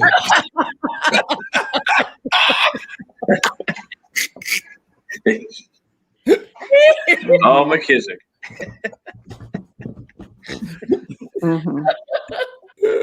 That is true. That is true. Evangelicals may have been very silent about justice, but they've been very loud about hypocrisy. And so that's what we got. Talk.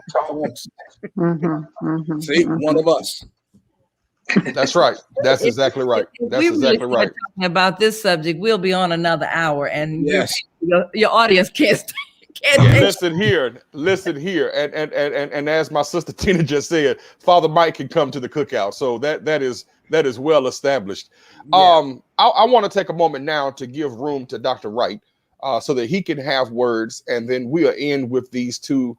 I'll share my final thought, and then we'll end with these final tributes for you, Dr. Wright. Dr. Wright, please bless us with your voice.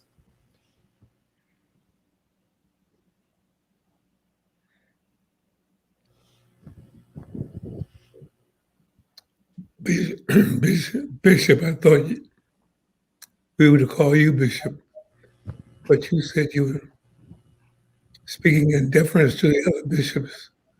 You're not a bishop?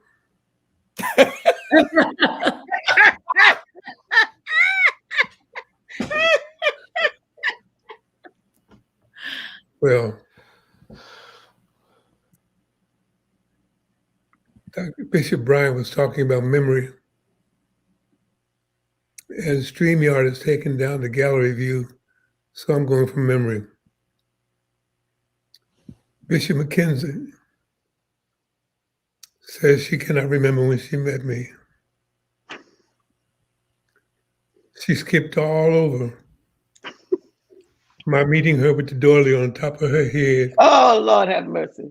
As a student at Bethel AME Church, she and Ann Lightner Fuller. I want to know what she did with all them doilies.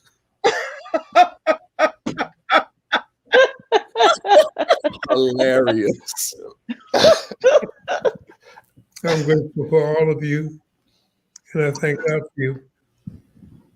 One of the things about getting old is that you keep learning new things even as you grow old. And I want to publicly thank Bishop Ann for pulling me to the side. I think it was Bishop McKissick who said, correct your brother or sister privately this afternoon. And of course, I taught in Ohio. I had a syllabus. I had lectures I memorized. And in talking about bibliography for New Testament, Bishop Henning Byfield looked at my syllabus, and at lunch break, she called me to the side. She said, you left out the man whose course this is. I had not read his book. I did not know he was an authority on Paul. She didn't want me to paint myself in a corner. So she publicly pulled me to the side and said, Myers, that's his, he loves Paul. Be kind in what you say about the Apostle Paul, for which I'm eternally grateful, Bishop. now that Reverend Dr. Cynthia Hale has done the undoable at Ray of Hope and is known internationally, she probably is even a vegetarian by now.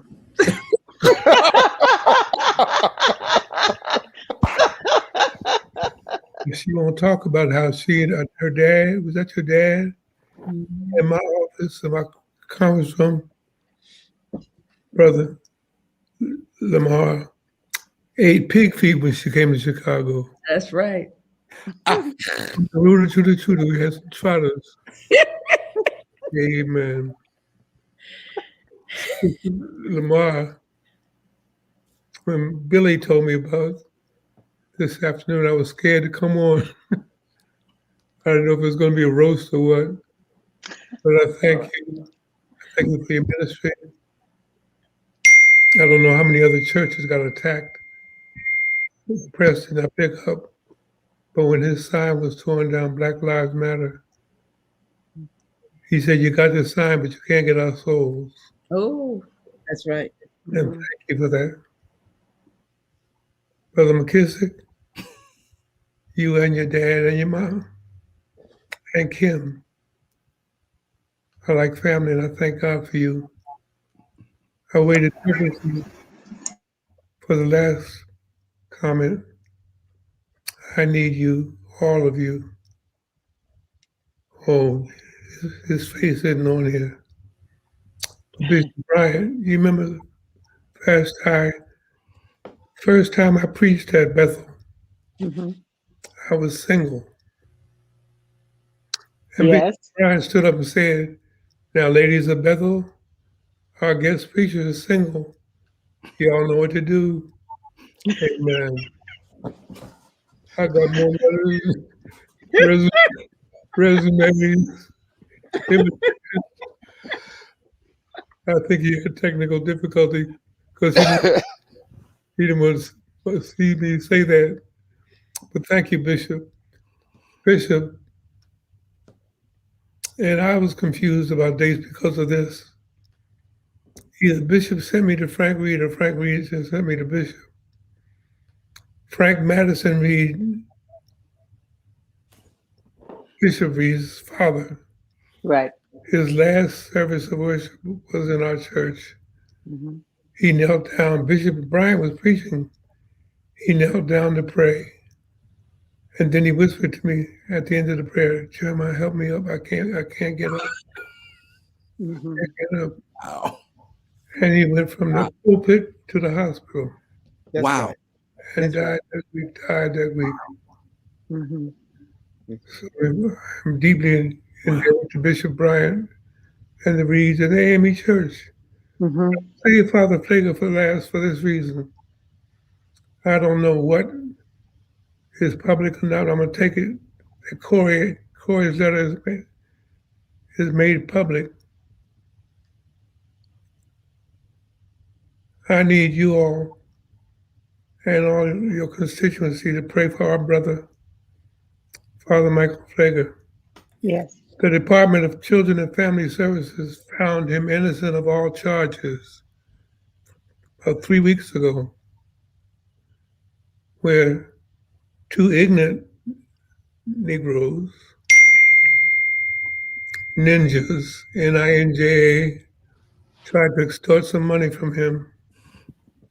Wow. So stupid that in the email they asked for money. You know, I can forget all this 45 years later for $20,000. I can just drop the whole thing. Wow. DCFS found him innocent, but the Diocese of Chicago is still fooling around. They will not let him back in his pulpit. And this is the first Palm Sunday and Holy Week in over 30 years that he has not been in a pulpit. Wow. He has served as pastor. And you know that hurts deeply. So I need you all to pray for him and for the congregation of St. Sabina. Yeah. Father, thank you. I didn't know if I come on today because of the deep pain he's felt. Thank you, sir. But I thank you and I ask you all to pray for him. Thank you again, AJ, Bishop almost bishop, not yet a bishop. You in the AME church? Yes, sir. Oh, Jesus. Are you aspiring to be a bishop? No, sir. No, sir. You know, I just want to be a pastor in the Lord's church. You don't want to be like Frank Reed. I used to tell Frank Reed, if you never make it to the episcopacy, you can go to glory with this feather in your cap that you're a son of a bishop. Y'all gonna get that on the way home. We can't. Vashti didn't say nothing about our coming to Lesotho right after her husband left for her first annual conference. Mm-hmm. And then she turned to me as she's reassigning Negroes, Bishop Henning. Brother Lamar, she's reassigning people who haven't been over, they ain't moved in 10 years, ain't done no ministry in 10 years. In the midst of calling, insulted publicly in the service of worship by one of her presiding elders, who stood up there and told us the word for bishop in Tutu is male. They sent us a woman. They not only sent us no African, they sent us a woman for bishop. I said, oh God. She told me, Jeremiah, you got my back? I said, I thought I did, until that Negro stood up and said, he must be strapped or something. He ain't got no brain. I love all of you, and I thank all of you so much for today. And thank you, Bishop who don't want to be a bishop, for putting this service and program on. I really appreciate it, and I love all of you from the bottom of my heart. Love you. Love you. We love you. Love you back. Love you back. Much love. Let's go. And Uncle Jay, I can say to you what the rest of them can't. Rude to the good bros. Here you go. I was going to tell him, we were trying to talk smack when we came on, right before we came on. Yes. This is Holy Week. What happened on Good Friday? Jesus was taken to the cross. What is the last thing, I'm asking the Alpha brother, what is the last thing Jesus said in the flesh before giving up the ghost? It is finished. Nope. That's next to the last. You just embarrassed us in front of two.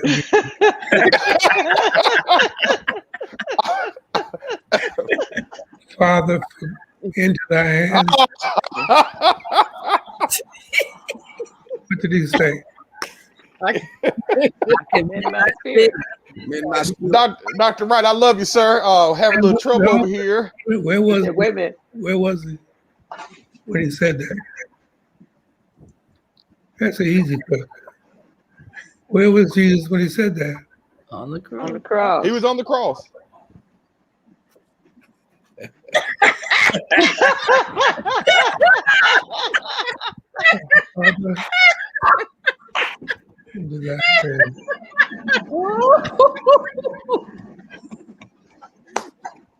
Dr. Wright, I'm so glad I love you, sir. I'm so grateful. I'm so grateful. Absolutely grateful. I'm going to let you amazing Q's have it today. I can't thank you enough for being present today, and for allowing me to create this this honor for you. It was something that I wanted to do. There was a Clubhouse conversation some weeks ago, about 5-6 weeks ago, and it was after the airing of the PBS special on the Black church, and the title of the room, the curator of the room, her name was Dr. Angel Holcomb, Dr. OJ. And the title of the room was Give Dr. Jeremiah Wright His Things. And I know for about 4 hours, we had different persons talking about your great impact. And some of your family came into the room and shared with us personal stories that many of us had not been privy to. And so I said, and my twin, Dr. E.J. Parker, Dr. Elvin Joseph Parker III, was in that room on the stage with me. And I said that I wanted to have a special tribute on my show, Conversation with Faith Leaders, to honor you for what you have done for us. And as a result of doing that, I got to work immediately. The first person I called was Reverend William Lamar, and he said, let's do it. I'm in. The next person I called was Bishop McKenzie. And, it's always nerve wracking talking to Bishop McKenzie because I never know when she's, being nice or serious, because she just has one tone. And so I get nervous when I talk to her. But she should know how much I love her. She really should know how much I love her, like I really do. But I was nervous because when she talks, it's an authoritarian voice. And so she said, well, you do know it's Palm Sunday. And I got real nervous. I said, well, Bishop, you're not going nowhere. Whatever you're going to do from home. So, and she said, well, I guess you're right. She said, well, if you're going to do this, do it right. You need to have Dr. Cynthia Hale, Father Pfleger, Rudy McKissick, and you need to have Dr. Lance Watson. And so, again, I was thinking she was going to text me some numbers. But she did not. She just said, get to work. And so it took me several weeks to track down these amazing preachers. I mean, it really did. Thank you to Erica, your assistant, Dr. Hale, because she's a wonderful, nice lady. A wonderful, nice lady. I called the church at Bethel for weeks. Like, I know y'all ain't in the building because it's a pandemic, but can somebody return my call? And I said, forget this, man. Hey, Jameson, Fred, what's up? I need your goddaddy. Like, call him because I need him on this show. And I met your son, Cliff, Father Pfleger, on Clubhouse. And I messaged Cliff on Instagram like, hey, man, I know you don't know me, but I need your dad to be on this show. And so last Sunday, Dr. Watson finally, after 5 weeks, finally hit me back on email and said, hey, man, put me in. I'm game. And so, I was like, Bishop McKenzie, I did what you told me to do. So I just want Bishop McKenzie, I'm an obedient servant of the Lord. I wanted you to know that. And I had no trouble getting the whole. That's AME conversation. That's what he's trying. That's AME conversation. That's what he's trying to say. You didn't call me back and ask me for no numbers either. But anyway, you are right, Bishop. My apologies. You are right, Bishop. You are right. Bishop Henning said when the bishop tell you to do something, just go do it and figure it out later. So, when the bishop speaks, you just say, yes, Bishop, and you get to work. So, yes, Bishop. But I had no trouble. You had everybody's number on here too, didn't you? You sure you're not running?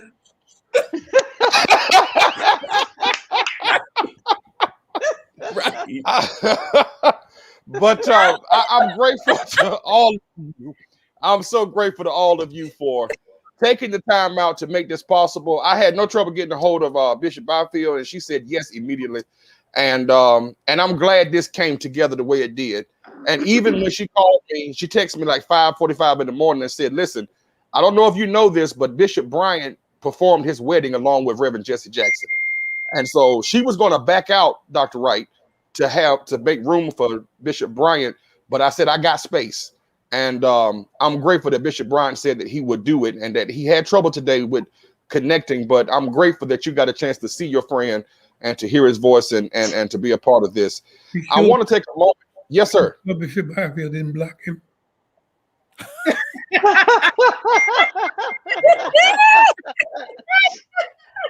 That's Brandon, above my pay grade. Brandon, I text Bishop Bryant and he's watching. So y'all say nice things. Yes, ma'am. I'm not going to respond there because that's above my pay grade. So I'm just going to stay with what I do. And I want to say what he said on the day of our wedding.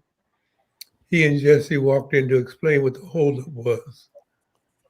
Raymond held the wedding up waiting for a flower girl. And the crowd erupted in praise when they walked down the aisle. And Bishop Bryant said, I don't want to be like the ass that Jesus rode into Jerusalem on. Thinking all that praise was for him. Can't you see him now? Praying, thank you. Thank you. Thank you. I know y'all cheering for Reverend Jackson, so I'm going to let him speak. Have mercy. Have mercy. That's funny. Have mercy. Dr. Wright, I want to share this as a final note, and then we're going to play these last two tributes and end our show. Thank you all for our time together. But as a tribute to you, our dilemma as preacher prophets of God is a welcome set of complicated rules that govern not only our calling, but our vocation and character. The dignity of who we are, as Richard Pryor jokingly attests to, is our dedicated commitment to truth and truth telling. Even in moments of human frailty that is often tied to the inextricable exhaustion of life, preachers are forced to believe while at the same time proclaim the will and mind of God. The calling, vocation, and character of the preacher are in some regards open to public opinion. Nevertheless, our fiduciary response to the will of God is not. After presidents, senators, and other non-governmental and civic leaders have come and gone, and after democracy has abdicated its role within society, standing tall and resolute in the clearing will be God's preacher, clothed with authority to declare, thus saith the Lord. And the work of justice shall be peace, and the service of justice, quietness and security forever. And my people shall sit in the beauty of peace, and in the tabernacles of confidence, and in wealthy rest. Isaiah 32, 17 and 18. Dr. Wright, I love you, and I thank God for your witness. And here is our final tributes to you.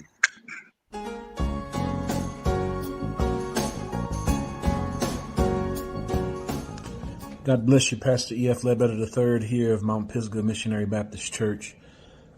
My first encountering of Dr. Jeremiah Wright, I've always known of him, but I really experienced him on a tour of churches for my first undergraduate class at DePaul University. We toured Trinity, and we had the blessing of seeing the whole facility, but learning some of the theology of the church. And it's where I first learned how to be unashamedly Black and unapologetically Christian. And I've watched his ministry over the years. And I thank you, Dr. Wright, for showing that my Blackness is not antithetical with my Christian faith. And I learned the reason why I should be celebrating the Haitian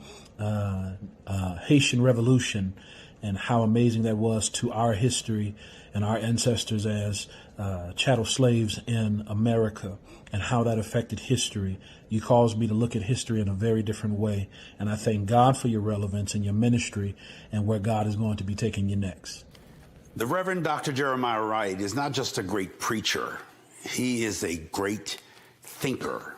His brilliance, his enlightenment, I think he may be one of the sharpest minds of this century, not only for the African American church, but for the church at large. I sat with him for hours and hours in a special intensive at Chicago Theological Seminary, and he just was a living, walking encyclopedia, musicologist, historian, scholar, biblical interpreter, expositor. I've never been around a smarter man in my life, and I've been around some of the smartest on the planet. I love this man. He is leaving a legacy in people like me and millions that he'll never know or know of. He's a great man, and I'm so happy to be a part of this celebration of a true man of God, a true man for every season. There'll never be another Jeremiah Wright. He's not only a weeping prophet, he's a whooping prophet. He can whoop you too. I love this man. So honored to know him and to have him in our earth today. 60 seconds is a short window of time to offer words of appreciation and affirmation to celebrate the life and living legacy of the inimitable Reverend Dr. Jeremiah A. Wright, Jr. Unashamedly Black and unapologetically Christian, prophet without peer, prolific proclaimer, amazing mind, and warrior for justice. I'm just grateful for the opportunity to add my voice to the chorus of voices who honor you for your priestly, prophetic, and public witness, for your lifelong legacy of truth-telling, your commitment to truth-telling that disturbs the comfortable and comforts the disturbed, sometimes unconventional, sometimes inconvenient, but never compromised. For your advocacy of women, your encouragement and support, for all the ways you've inspired generations of preachers and pastors, including myself, for every opportunity you've given and for every door you've opened, for your impact and imprint as the visionary of the Samuel DeWitt Proctor Pastors Conference that is making an impact around this world, and for every one of your personal letters of encouragement. I give thanks to God for the pastor, the preacher, the prophet, and the person you are. A soundbite is not long enough to capture all that you mean to so many of us. But suffice it to say, we give thanks to God for your life, and we are blessed to have lived in this generation with you. May the Lord forever bless you, your life, your family, and your ministry.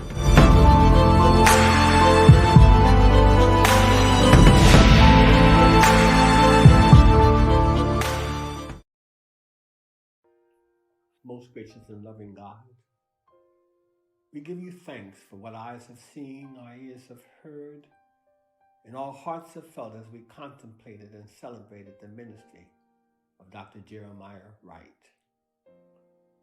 We thank you for Dr. Wright, for what he means to us, what he means to our people, to the church, and to our nation. We thank you that when his compassion and love for his people compelled him to speak an unwelcome truth to our nation, you kept him from faltering under the weight of having his words twisted, distorted, and taken out of context. We thank you, O God, for his lived example of prophetic ministry. We thank you for his strength and for his courage, for his willingness to stand alone and to stand hurt while proclaiming what you placed in his heart.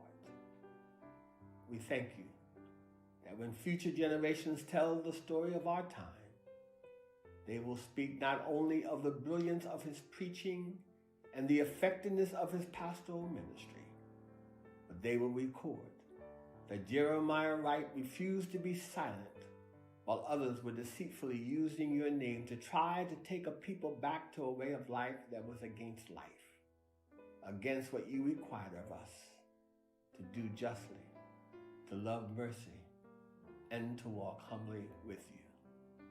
They will write that Jeremiah Wright was right. May this gathering, this experience cause Jeremiah to feel in his heart the love that we have for him. May he be encouraged by our deep respect for him, and may he understand even more how his words, ministry, and his life is making a difference in the lives of others and will continue to impact generations yet unborn. We thank you for the ministry and the person of Dr. Jeremiah Wright. Continue, O God, to bless his ministry. Continue to bless his life. In Jesus' name we pray. Amen.